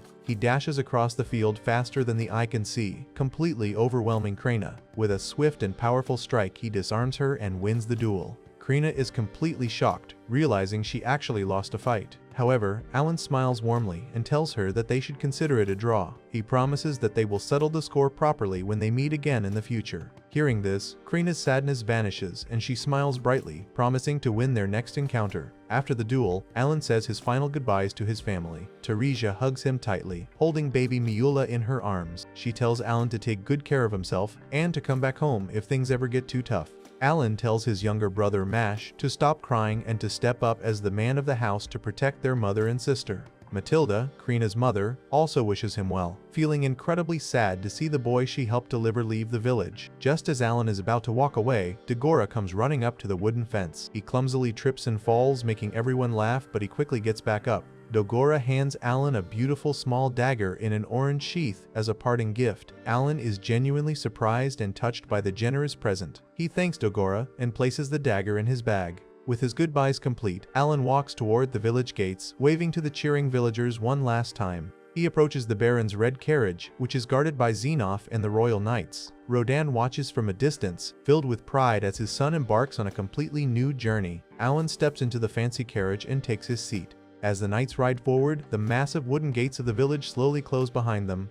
Alan looks out the carriage window, watching the familiar lush green trees and the bright blue sky pass by. He sheds a single tear, whispering a final goodbye to the only home he has ever known, fully prepared to face whatever challenges await him in the noble estate. Alan begins his new life as a manservant at the Granville estate. He immediately has to deal with the Baron's spoiled daughter Cecil. She forces him to act as her personal footstool so she can reach a yellow fruit on a tree in the garden. She climbs onto his shoulders and pulls his hair. She finally grabs the fruit and takes a bite. She spits it out immediately because it tastes gross. She complains that high-growing fruits are sour and orders Alan to go to the market. She wants him to buy her a sweet popo fruit instead. Alan agrees to her demands. While looking up into the sky, he notices a massive flying vehicle. Cecil mocks him for not knowing what a magic ship is. Alan realizes this world has advanced magical technology powered by magic stones. He then heads to the market to run her errands. The next morning, Alan wakes up in his small rustic servant room. He feels incredibly happy to sleep in a real bed compared to his past life living in internet cafes. He uses his summon ability to create glowing green plants and absorbs their energy to check his stats. After getting ready, he heads down to the dining hall for breakfast. He sits with the head servant Rickle and asks about the different servant ranks in the household.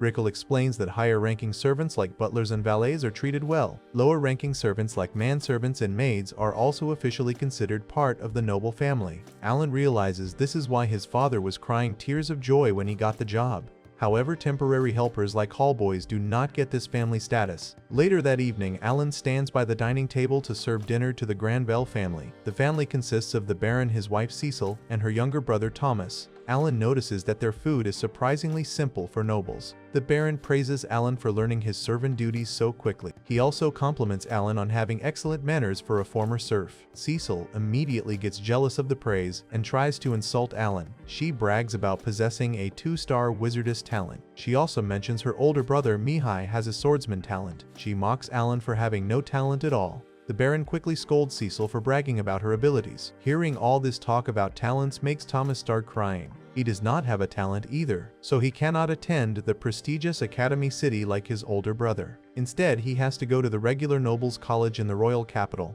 The Baron tries to cheer Thomas up. He tells Thomas that he also lacked a talent and attended the nobles' college. He explains that going there is how he met his wife and started their family. He tells Thomas he should not feel bad about his path. Cecil apologizes for making her brother cry.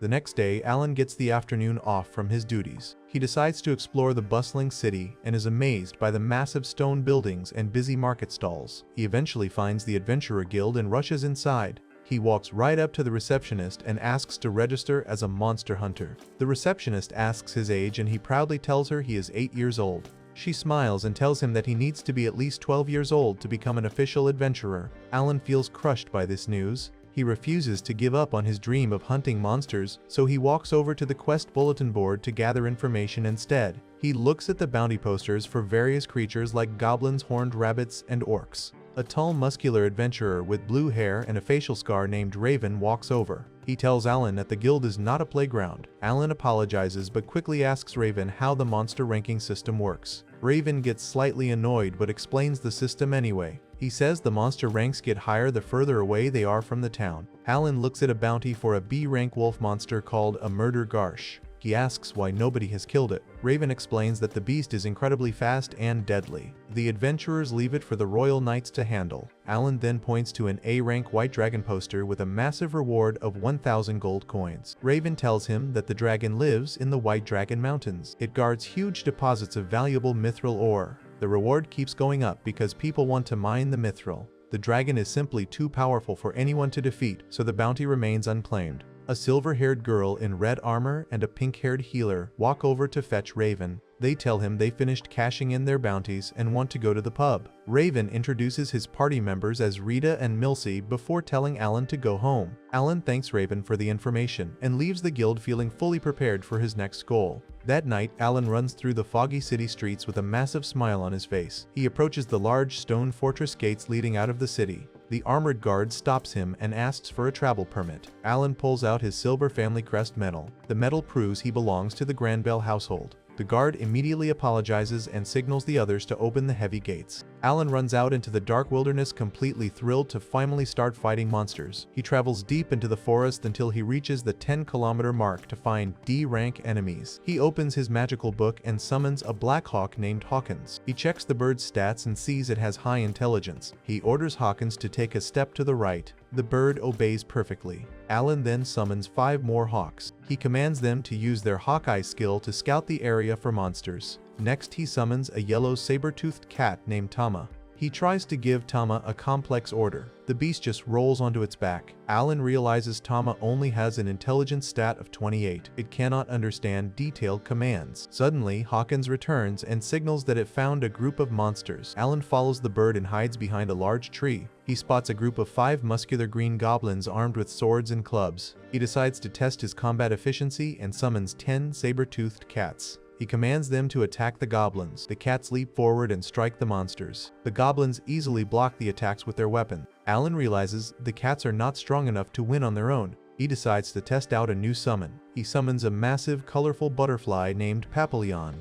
The butterfly flies over the goblins and scatters glowing yellow powder all over them. The goblins immediately close their eyes and fall fast asleep on the ground. Alan realizes the sleep debuff works perfectly. He walks over to the sleeping goblins and kills them easily with his dagger. He absorbs their magic stones and earns 1,000 experience points for the quick victory. He decides that farming large groups of weak goblins is much more efficient than fighting stronger solo monsters. He commands his birds to find more goblin groups within a 3-kilometer radius. He spends the entire night hunting down goblins and horned rabbits. By the end of the night, he defeats 80 goblins and 5 rabbits. He earns massive amounts of experience and levels up twice. He feels incredibly proud of his progress. He also analyzes his battle data and concludes that the butterfly's sleep powder has an 80% success rate against goblins. He notes that low-rank magic stones cannot be used to summon higher-rank creatures. He must manage his resources carefully moving forward. He decides to head back home but realizes he is completely lost in the dark woods. He tries to get his birds to guide him. He discovers they cannot see at night. He eventually finds his way back to the estate miraculously.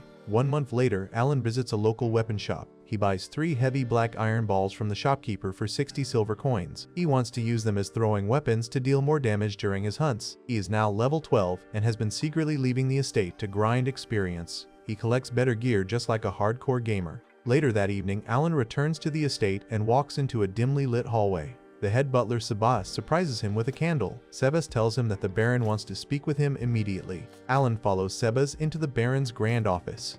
The Baron sits behind his large wooden desk. He praises Alan for doing an excellent job as a manservant over the past 2 months. However, the Baron then asks Alan what he has been doing on his days off. He reveals that he knows Alan leaves the estate early in the morning and returns late at night. Alan quickly comes up with a lie to cover his tracks. He tells the Baron about hunting monsters in the forest. He claims that hunting simply runs in his blood because he is the son of Rodan the boar hunter. The Baron believes the story and completely understands. He assumes Alan is only hunting weak E-rank horned rabbit. The Baron orders Alan to stop selling the rabbit meat to the local butchers. He explains it might cause a scandal for the noble family.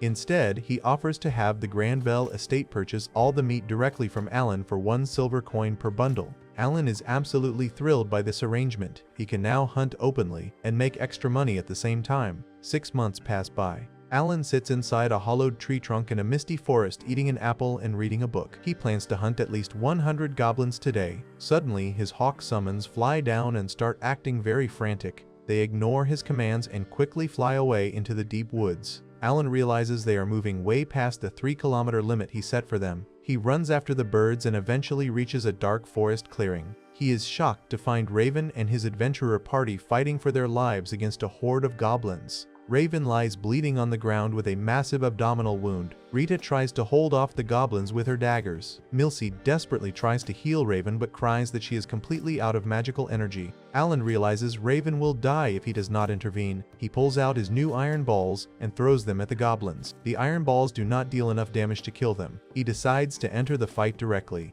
He tells Rita to handle 1 goblin while he takes care of the rest. 2 muscular goblins charge at Alan with their weapon. Alan easily dodges their attacks and parries their strikes with his small dagger. His attack and agility stats are incredibly high because he is level 12 and heavily buffed by his active summons. He moves with lightning speed and effortlessly slashes the goblins to pieces. After defeating the monsters, he walks over to the dying Raven. He pulls out a glowing green leaf of life that he created using his plant summons. He presses the leaf against Raven's massive stomach wound. The wound glows brightly and heals completely in seconds. He then uses another leaf to heal a deep scratch on Rita's leg. Rita and Milsey are absolutely stunned by the powerful healing item. They recognize Alan from the Adventurer Guild and thank him profusely for saving their lives. Raven sits up and promises to pay Alan whatever he wants as a reward. Alan declines the money and says he needs to get back to his farming. He asks them to keep his identity a strict secret. He changes his mind and asks Raven to gather 100 E-rank magic stones for him within a week. Raven is confused by the simple request but happily agrees to collect them. Alan wades goodbye and disappears back into the forest. Later that day, Alan sits on a tree branch and analyzes the healing properties of the Leaf of Life. He compares it to the Mullerze flower that his father used in the past. He concludes that the flower heals a percentage of total health, while the leaf heals a fixed amount of health points. He also checks his experience log. He realizes he only earned 80% of the normal experience points for killing the goblins during the rescue. He figures out that experience points are not evenly divided when fighting in a party. Alan then summons Hawkins to confront the bird about disobeying his orders. He demands to know why the hawk ignored the boundary limit. The bird looks down sadly. Alan realizes the bird is actually sapient and has its own feelings. It sensed that Raven's party was in deadly danger and chose to lead Alan to them to save their lives. Alan feels bad for yelling and apologizes to the bird. He tells Hawkins that he is very proud to have such a smart and caring creature on his team. Sometime later, Alan is back at the Granville estate performing his servant duties. He helps Cecil in the dark storage pantry. Cecil sits on his shoulders once again so she can reach a glass jar of jam on the top shelf. She complains that Alan is terrible at balancing her. Alan jokingly asks his bird to dump her in a lake. He asks Cecil why she even needs the jam in the first place. Cecil happily explains that she wants to bake sweet jam cookies for her older brother Mihai. He is returning home from the Academy City next spring. Suddenly, Hawkins flies down and pecks Alan on the head. Alan loses his balance completely. He and Cecil scream as they crash down onto the hard wooden floor, sending jars tumbling everywhere. A guard standing outside the mansion hears the loud crash from the pantry. He assumes a stray cat knocked something over and goes right back to sleep.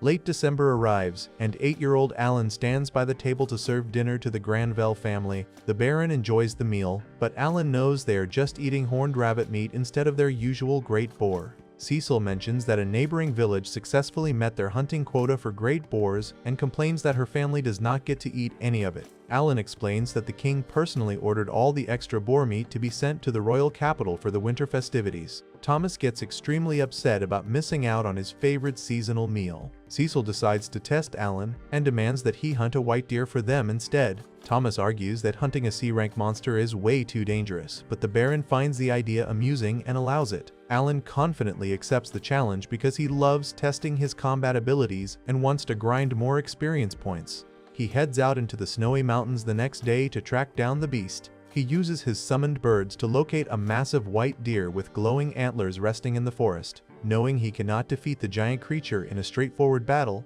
Alan summons his hopper squad consisting of 4 colorful frogs. He commands the frogs to continuously spam their provoke skill to grab the deer's attention. The massive beast becomes enraged and chases the small frogs relentlessly, while Alan safely stays out of sight. He uses this mechanic to kite the monster all the way out of the forest and straight back to the Granville estate. The giant deer crashes right into the stone courtyard, terrifying the local guards who immediately point their spears at it. Alan casually steps out from behind the beast and tells the shocked family that he brought the white deer for Thomas, just like he promised. Everyone is absolutely blown away by his success, and the Baron happily anticipates serving the rare meat for the new year. However, the head butler Sabas secretly talks to the Baron and expresses his deep suspicions. They both find it completely impossible that an 8-year-old boy without any talent could take down a C-rank monster so easily, and the Baron orders Sabas to investigate Alan further. Later that day, the Baron calls Alan into his office to offer him an official promotion.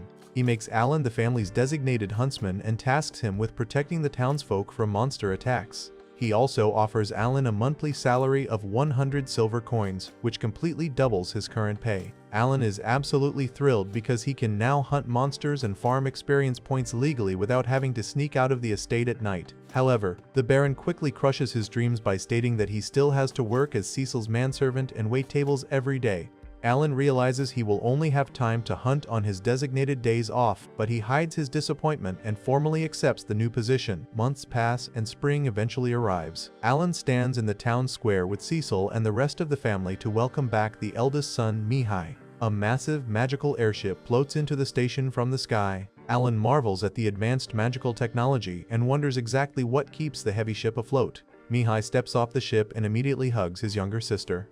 He hands Cecil a green butterfly souvenir that he bought in the royal capital, and she promises to treasure it forever. Mihai then notices Alan and praises him for becoming a manservant at such a remarkably young age. Alan plays the part of a humble servant and credits all of his success to Cecil's gracious favor. Mihai finds Alan incredibly mature and asks him to carry his luggage back to the estate. A few days later, Alan hunts down a massive, colorful rooster monster and brings it to the estate's head chef. The chef is amazed by the huge haul and mentions that Mihai is currently sparring with the master knight Zenoff out in the courtyard. Alan rushes over to watch the fight. He is highly impressed by Mihai's swordsmanship, as the young noble easily holds his own against the veteran knight. Once the match finishes, Cecil spots Alan and immediately volunteers him to spar with her older brother. Zenoff hands Alan a high-quality mithril sword for the duel. Alan feels incredibly confident because he has been grinding monsters every single week and recently reached level 20. He checks his stats and sees his attack and agility numbers are massive,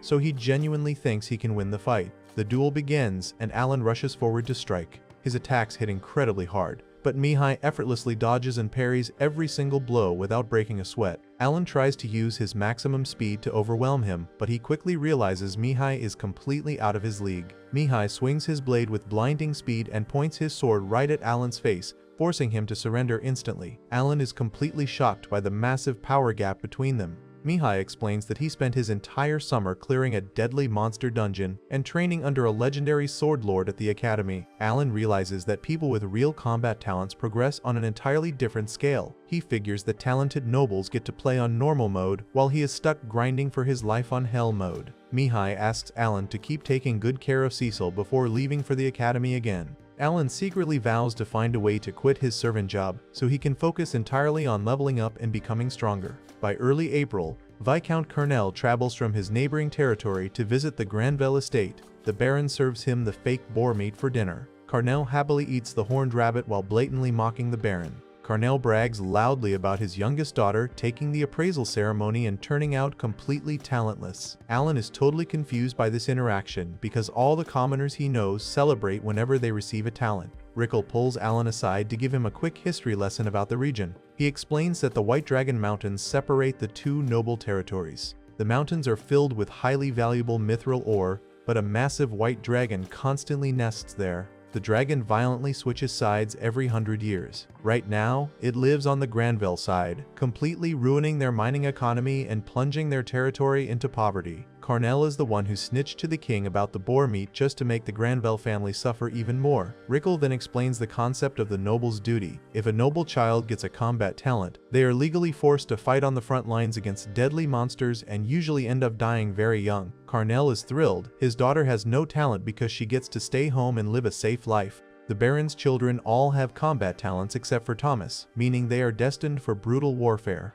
Alan finally understands that being a talented noble is basically a terrifying death sentence. Several months pass, and by early October, Alan turns 9 years old and gets a day off from his servant duties. He goes straight to the local tavern to meet up with Raven, Rita, and Milsey. He tells them he has successfully killed over 10,000 goblins and needs to start hunting C-rank monsters to get better experience points. The veteran adventurers are completely stunned by his kill count but warn him that C-rank monsters can easily slaughter grown men. They decide to help him gear up before he gets himself killed. They take him to a local armor shop to find some better equipment. Rita tries to make him wear a bright pink skirt as a joke, but Milsey steps in and finds a powerful red cloak with a black spiderweb design. She explains that the cloak provides excellent defense without restricting his movement during combat. Alan buys the gear and runs straight into the deep forest to begin his hunt. He checks his stats and sees he is now level 24. His enhanced skill has reached level 5, which heavily buffs all of his summoned creatures. He sends his birds to scout the area and quickly locates a sleeping C-rank orc leaning against a tree. Alan summons his pack of saber-toothed cats and orders them to attack. The cats rush forward and tear the orc to shreds before it can even wake up to fight back. Alan easily harvests its magic stone and scores 1,500 experience points. He is absolutely thrilled to finally farm C-rank monsters without relying on complicated traps. He continues his hunt deeper into the rocky valley and soon stumbles upon a C-rank armored ant. The giant insect features thick gray armor and razor-sharp red pincers. Alan sends his cats to attack it, but their sharp claws bounce right off the ant's steel-like shell without leaving a single scratch. Alan panics and quickly changes his strategy. He summons a swarm of papillon butterflies and commands them to drop their glowing sleep powder all over the giant ant. The powder works perfectly, and the monster falls completely asleep. Alan jumps onto the massive insect's stomach and tries to stab it with his dagger to extract the magic stone. His blade cannot pierce the armor at all. He screams in absolute frustration and repeatedly stabs the shell with all his strength, but he makes zero progress. He realizes physical attacks are completely useless against this specific monster. He opens his status menu and notices his intelligence stat is currently sitting at a massive 855 points. He figures with an intelligence stat that high, he must be able to cast powerful destructive magic to melt the thick armor away. Alan immediately abandons the hunt and returns to the city to find answers. He brings Cecil along with him to visit an elderly magic professor at a local facility. The professor features a long white beard and wears an eye patch. Alan urgently asks the professor to test his magical aptitude so he can finally learn how to cast spells and defeat armored monsters. The professor places a light blue crystal ball on the table and tells Alan to simply hold his hands over it. He explains that if the ball glows, Alan possesses the ability to use magic. Alan focuses all of his massive stats and energy into his hands. He strains his body trying to force the magic out, but the crystal ball remains completely dark and lifeless. The professor casually informs him that he has absolutely zero aptitude for magic and cannot cast a single spell. Cecil smiles smugly and reminds Alan that nobody can use magic without a specific talent for it. Alan stares blankly at the crystal ball in utter shock. He realizes his massive intelligence stat is completely meaningless for spellcasting. He curses his terrible fate and realizes the summoner class is completely broken and horribly unbalanced. Despite his frustration over his complete lack of magical aptitude, Alan doesn't have much time to dwell on the unfairness of his class because a panicked guardsman suddenly bursts into the room with terrifying news. A B-rank monster known as a murder gauche is heading straight for the city and will reach the south gate in less than 2 hours. Baron Granbell immediately asks about the whereabouts of his captain, Xenof, but the guardsman explains that the captain and his entire knight squadron are away on a monster hunt and won't return for another 2 days. Realizing the city is completely defenseless, the Baron urgently orders his men to contact the Adventurers Guild so they can protect the city and evacuate the citizens as quickly as possible. Hearing this, Alan steps up and declares that he will help fend off the beast. Cecil furiously objects to this idea, yelling at Alan that a manservant has no business fighting such a dangerous monster and forbidding him from abandoning his post. However, Alan remains completely resolute and respectfully reminds her that he is also the Granbell family's official huntsman. He checks the local bounty board and confirms that the murder gauche is a terrifying B-rank threat with a massive bounty of 200 gold coins. He knows perfectly well that the local adventurers stand absolutely no chance against a monster of this caliber. To make matters even worse, Alan checks his status board and realizes he completely depleted his mana earlier that morning while farming experience points for his skills, leaving him with zero magic power for the upcoming fight. He desperately hopes his mana will recover in time as he watches a massive crowd of terrified citizens and wagons rush through the heavy stone gates to seek shelter inside the castle courtyard. The guards scramble to close the gates just as the towering Murdergolsh finally arrives, but a panicked father begs them to hold off because his wife and daughter are still stuck in a carriage outside the walls. The massive blue fur-covered beast, boasting terrifying claws and a twisted mask-like face, gleefully attacks the stranded carriage while the guards watch in sheer terror. Knowing he has to act immediately, Alan sprints out into the open field and throws a rock directly at the monster's bleeding eye socket to grab its attention. The beast furiously turns its gaze toward Alan, completely abandoning the carriage. A guardsman screams at Alan to run away, calling him crazy for taunting the monster, but Alan boldly insults the ugly beast and easily lures it away from the city gates. He decides to make himself the ultimate bait, leading the furious monster on a wild chase toward the distant White Dragon Mountains. The Murdergolsh relentlessly hunts him through the dense forest, smashing trees and hurling giant boulders at him as Alan desperately dodges for his life. He checks his status board again while running, completely frustrated that his mana still hasn't regenerated. Eventually, he trips and falls in a sunlit clearing, allowing the massive beast to completely corner him. The Murdergolsh looms over him with a terrifying grin, but instead of finishing him off, it just laughs and toys with him. Right at that exact moment, Alan's mana finally fully restores to 954 points. He compares the monster's playful behavior to a turn-based RPG, giving him a free turn, and immediately seizes the opportunity. He summons a swarm of mechanical butterflies, specifically allocating all of his buffs into agility and endurance so he can survive the encounter. He commands the butterflies to unleash their glowing sleep powder all over the monster, hoping to knock it out completely. However, the debuff has absolutely no effect on the giant beast, and Alan quickly realizes the Murdergolsh either possesses high status resistance or his current skills simply aren't strong enough to affect a B-rank threat. Seeing the monster prepare another massive strike, Alan panics and summons several more creatures to distract it before running off into the woods again. The chase continues relentlessly for 3 grueling days and nights as Alan burns through all of his hoarded magic stones just to stay one step ahead of the beast. He eventually manages to lose the monster deep in the mountains and drags his exhausted body all the way back to the safety of the fortress. 3 days later, Alan finally wakes up in a comfortable bed with Cecil standing right beside him. She furiously yells at him for making her worry so much, but her eyes are completely filled with tears of relief. Baron Granville soon calls Alan into his office to officially thank him for his incredible bravery. The Baron explains that by luring the monster away during the knight's absence, Alan successfully kept the city's casualties to an absolute minimum.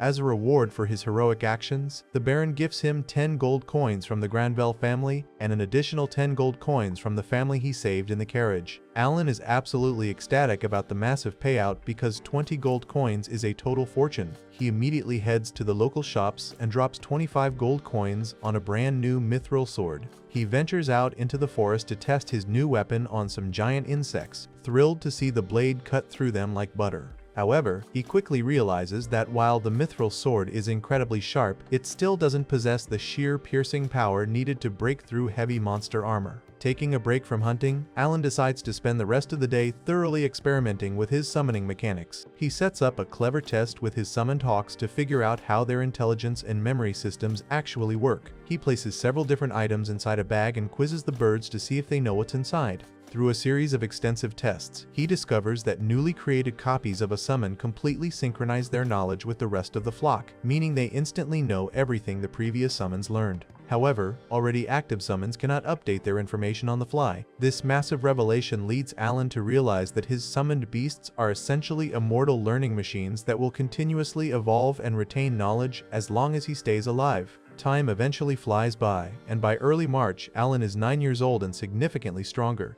He stands in the estate courtyard engaged in an intense sparring match with Cecil's older brother Mihai, who has returned from the academy for a visit. Despite Alan having farmed a couple thousand C-rank monsters and reaching level 28, Mihai easily disarms him and sends his sword spinning into the sky. Cecil cheers wildly for her brother while Alan simply groans in frustration. He completely admits defeat, loudly complaining that the academy must provide ridiculous experience point multipliers for its students. Mihai humbly thanks Alan for the match, but Xenoph praises Mihai's incredible swordsmanship, noting how much his academy training has paid off.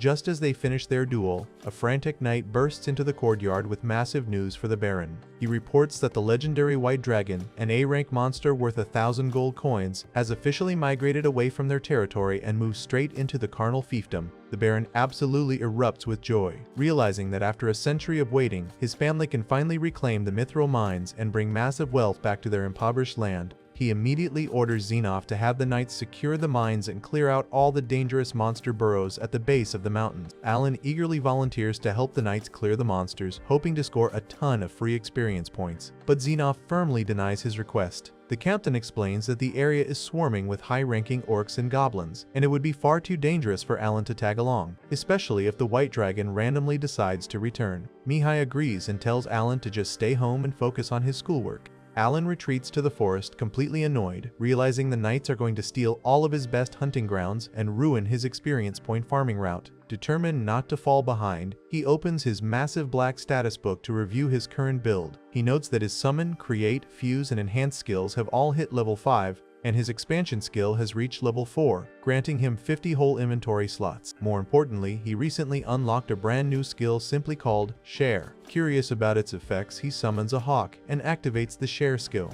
Instantly, his left eye glows bright red, and his vision violently shifts to the sky. He is completely blown away to discover he is looking through the hawk's eyes, experiencing a massive aerial view of the surrounding forest and distant mountains. He quickly realizes he can completely control the bird's movements and even utilize its special abilities remotely. Overjoyed by this discovery, he compares the ability to multiboxing in a video game, a tactic where a solo player controls multiple characters at once to absolutely dominate the game. Wanting to push his limits, he summons 4 more hawks and activates Share on all of them simultaneously.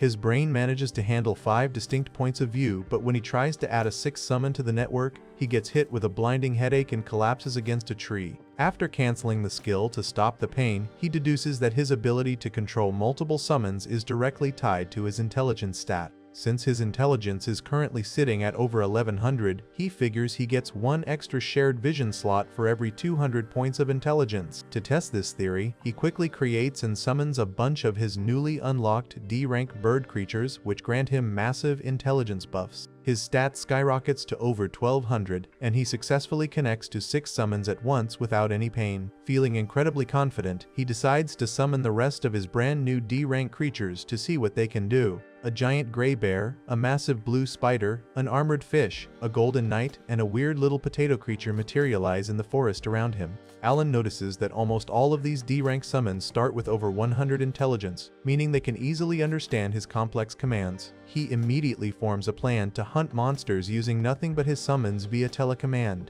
He spots a C-rank armored pillbug monster nearby and orders his squad to attack. The giant spider shoots a thick web that completely binds the heavily armored bug, allowing the massive bear to leap forward and crush it with a devastating physical attack. The armored fish uses a spray ability that drastically buffs the entire party's evasion rate. Then, Alan commands the little potato creature to use its special skill, Crop of Magic. Instantly, Alan's mana bar surges, recovering a massive 1000 magic points. He screams in absolute joy, completely thrilled to finally possess an actual mana recovery item in this ridiculously difficult world. With his ultimate farming team finally assembled, Alan sets up a flawless system. He uses his birds to constantly scout for enemies from the sky, the fish to keep evasion buffs active, the spider to permanently debuff targets, and the bear to act as his main attacker. He calculates that with all his new buffs active, his intelligence will sit at a massive 1600, allowing him to effortlessly control 8 summons simultaneously.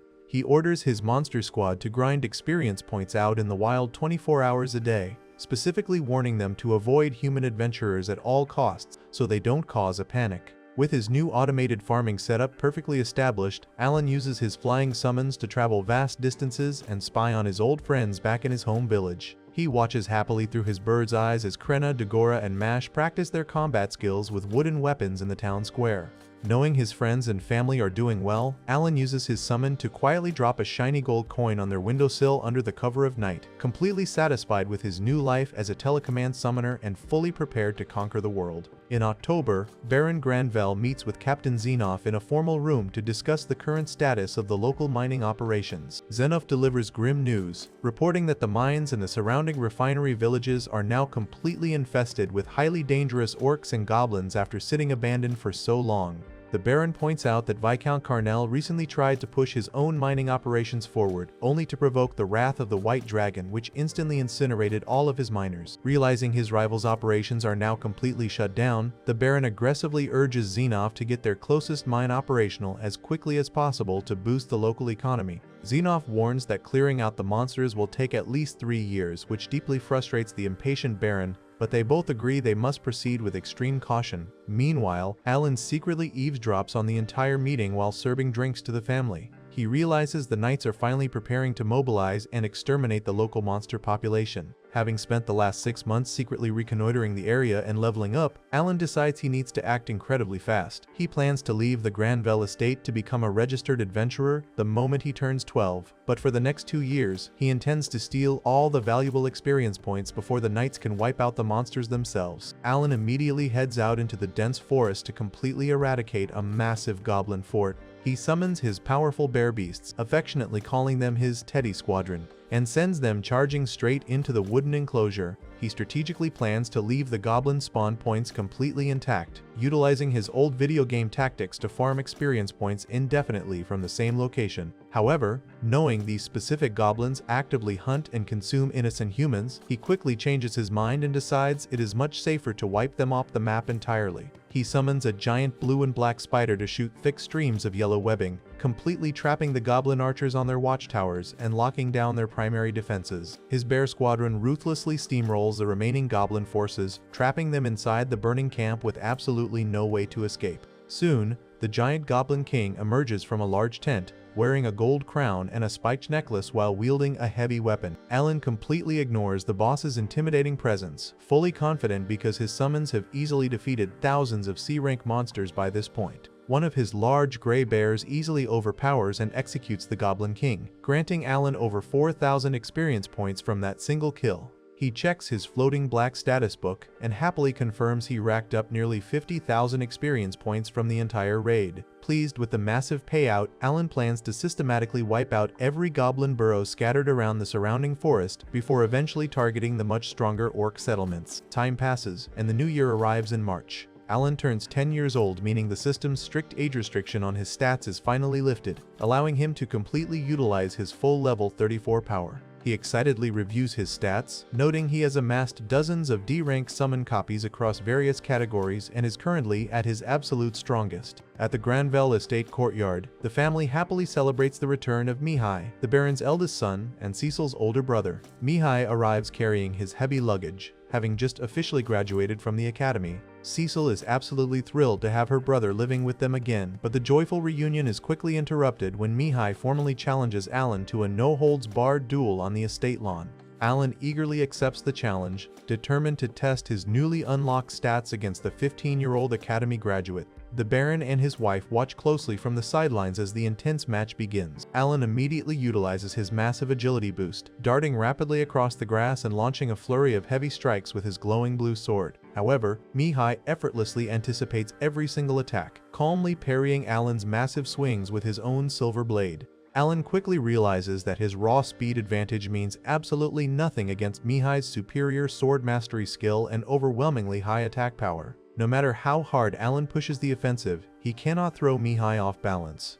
The fierce duel ends quickly with Mihai easily disarming Alan, forcing the young boy to drop to his knees and admit total defeat. Alan mentally calculates his stat distribution, wondering if he needs to reallocate his buffs to increase his attack power, while Mihai warmly praises his incredible strength and skill for his age. Cecil happily suggests that Mihai should start giving Alan advanced sword lessons now that he is back, but Mihai suddenly drops a massive bombshell on the entire family. He solemnly announces that he must leave the estate the very next day to undertake the noble's duty. Cecil and her parents are completely shocked by the sudden departure. Cecil begs him to stay, completely devastated to learn that this mysterious duty will keep him away from home for at least 3 years. Alan watches the highly emotional scene unfold, noting the somber atmosphere and realizing that the Baron likely knew this day was coming all along. He suspects this ominous noble's duty is the exact reason why the Baron originally promoted a young commoner to the dangerous position of official huntsman. Before leaving the next morning, Mihai shares a quiet moment with his distressed sister, promising to return safely in 3 years.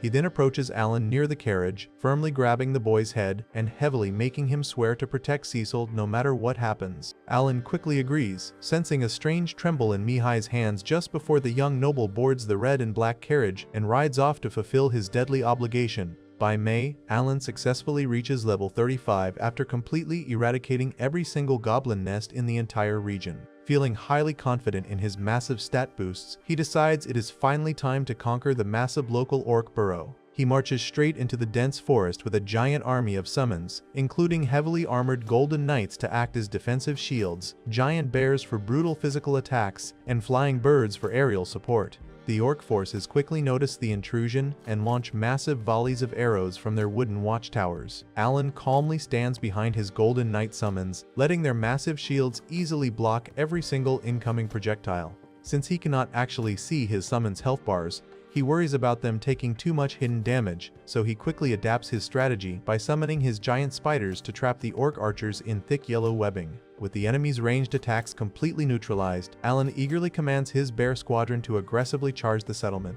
Hundreds of muscular, spear-wielding orcs rush out to meet them, clashing violently with the bears in a massive cloud of dust. Alan excitedly watches his experience points skyrocket as his forces slowly overwhelm the standard orc infantry. However, the chaotic battle suddenly takes a terrifying turn when a massive burst of pink magical energy detonates right in the middle of his formation. Alan is entirely shocked to witness real magic for the very first time, quickly realizing the devastating blast came from a group of dark, cloaked magic orcs standing on a distant rocky ridge. The magical artillery completely bypasses his shield knights, severely devastating his rear guard. Furious, Alan pulls out heavy steel spheres and uses his throw skill to instantly kill several of the magic orcs from a distance. The remaining magic orcs quickly retreat out of his throwing range, forcing Alan into a brutal war of attrition. He continuously summons fresh waves of bears and relies heavily on his hoarded mana recovery items to sustain the relentless assault against the overwhelming numbers. Just as the tide finally begins to turn in his favor, the massive orc king aggressively steps onto the battlefield. The towering B-rank boss monster wears a spiked red and black fur cloak and wields a gigantic battle axe. It unleashes a devastating shockwave that instantly vaporizes multiple bear summons in a single hit. Alan panics, rapidly summoning and enhancing more beasts, but the Orc King effortlessly cuts them all down before they can even land a scratch. To make matters significantly worse, the remaining magic orcs launch another massive pink energy sphere directly at Alan, completely engulfing his primary shield knight and destroying his entire defensive line. Exhausted, injured, and covered in dirt, Alan slumps against a burning wooden structure, completely out of mana and surrounded by deadly enemies. Just as he prepares to accept his absolute defeat, Captain Zenov suddenly steps into the clearing. The heavily scarred, white-haired knight casually approaches the massive Orc King, confidently ordering his vice-captain, Leybrand, to handle the magic orcs. Alan watches in sheer awe as Zenov blocks the giant monster's incredibly heavy axe strikes with a simple glowing sword, effortlessly parrying the massive B-rank threat without even breaking a sweat. Meanwhile, Leybrand leaps high into the air and unleashes a massive shockwave of blue energy, instantly wiping out the entire squad of magic orcs on the cliff. Zenov then delivers a swift, lethal slash directly across the Orc King's chest, instantly killing the massive beast without ever relying on an extra skill. Later that night, Alan shares roasted meat on skewers with Zenov by a glowing campfire in the dark forest. Zenov calmly reveals that he knows perfectly well Alan is the one who has been secretly wiping out the monster burrows and harvesting their magic stones over the last few months. He correctly deduces that the strange beasts fighting alongside the boy are the direct result of his unique talent. Caught entirely red-handed, Alan nervously admits to hunting the monsters but strictly refuses to elaborate on his connection to the gods or the true nature of his summoning mechanics. Zenov promises to keep Alan's secret completely hidden from the Baron, but only on the strict condition that Alan regularly reports his hunting progress to the knights so their operations do not overlap. Alan readily agrees to the deal, secretly amazed that Xenoph has survived enough brutal battles to accumulate so many permanent scars across his back. Over the next 2 weeks, Alan heavily refines his combat strategy based on his failures. He successfully raids another orc burrow entirely on his own, earning a massive 335,000 experience points from the victory. He perfects a highly efficient system of overwhelming the enemy with 40 bear summons from all sides before immediately targeting the magic orcs, ensuring he can comfortably defeat the Orc King without taking any personal damage. Fast forward to September, a royal messenger suddenly arrives at the Granville estate, completely disrupting the peaceful atmosphere.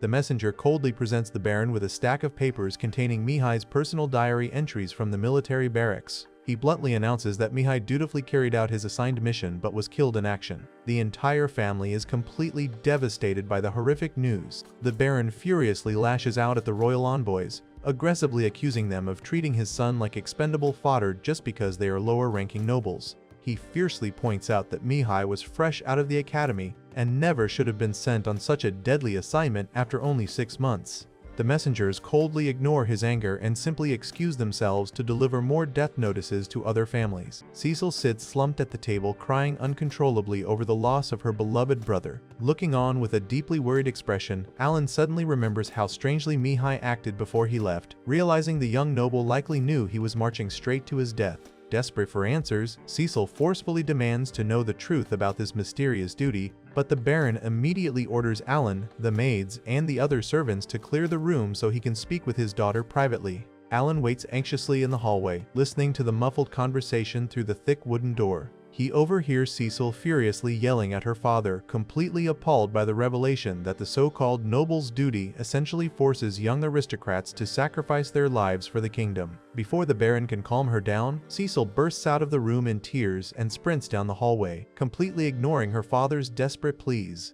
Alan discusses the tragic situation with another servant in the dining hall, learning that the Baron's own parents and elder brother also died at very young ages due to this exact same brutal obligation. Suddenly, a panicked maid runs through the courtyard screaming that Cecil has gone completely missing. Alan runs outside and realizes she dangerously climbed out of her bedroom window and fled the estate grounds. Feeling a deep sense of responsibility, Alan remembers his final promise to Mihai to keep Cecil safe no matter what. He tightly clenches his fists, vowing to scour the entire area and find the heartbroken girl before she does something completely reckless. Following Mihai's tragic death, a flashback reveals an exhausted Cecil wandering through a dark cobblestone alleyway at night. She leans against a stone wall, crying over her inability to surpass her late brother's strength and confessing her absolute terror of dying. Alan finds her and offers her some bread and spiky fruit to eat. As she sobs, Alan casually suggests they run away together, abandon her family, and travel the world as registered adventurers to completely avoid the deadly noble's duty. Cecil immediately rejects the idea, calling him crazy because she is expected to enroll in the academy next year.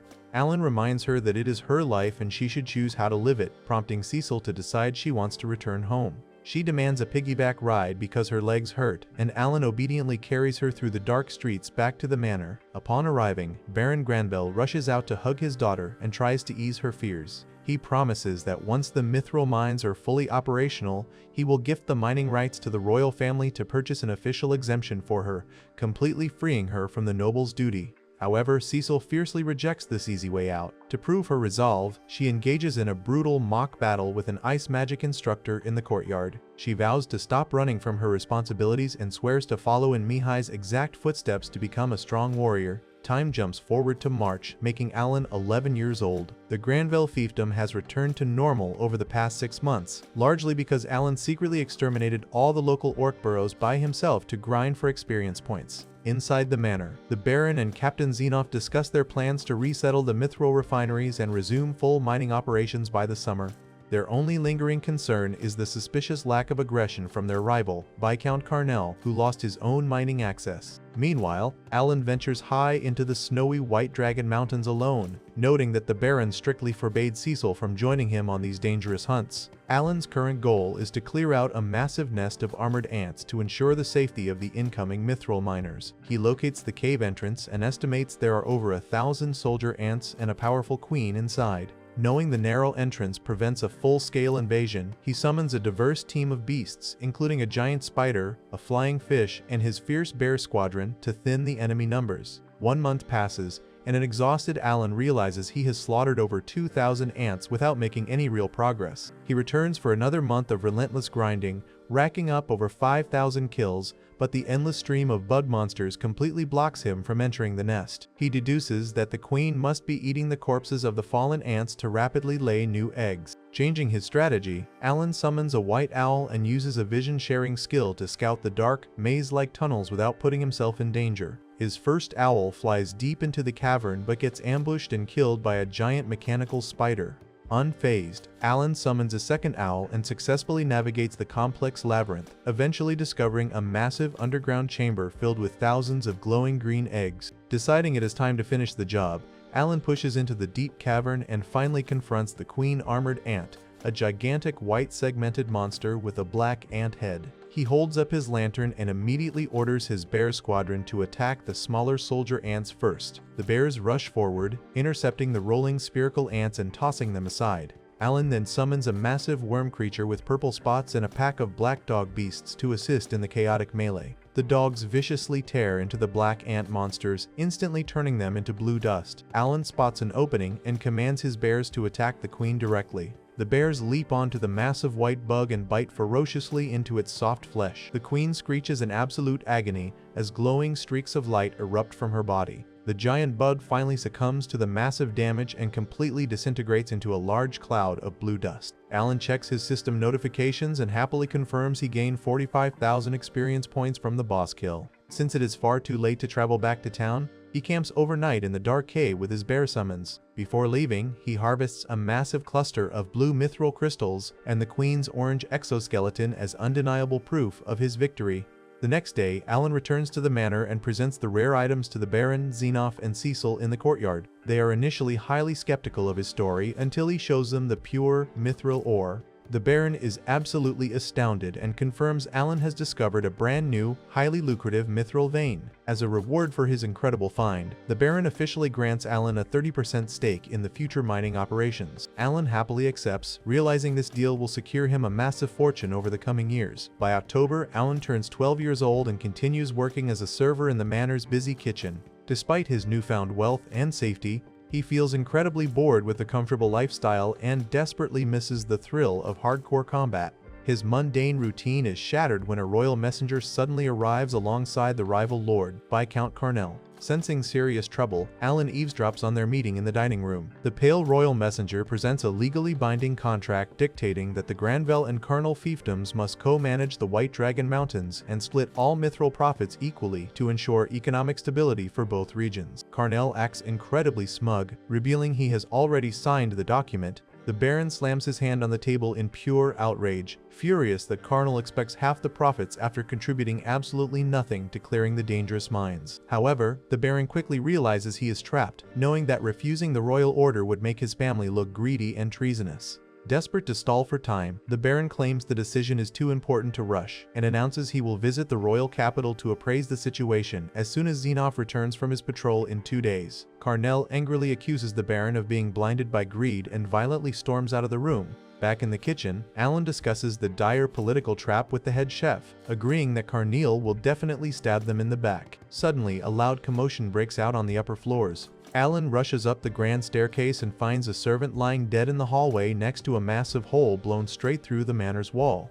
He sees 3 armed intruders holding Cecil hostage. Alan instantly summons his glowing blue sword and aggressively charges at the leader, a muscular blonde man wearing an eye patch. The eye patch man swings a massive broadsword, easily blocking Alan's heavy strikes with overwhelming force. Alan realizes the enemy's attack power is incredibly high and quickly opens his floating status book to switch his summon cards for a better matchup.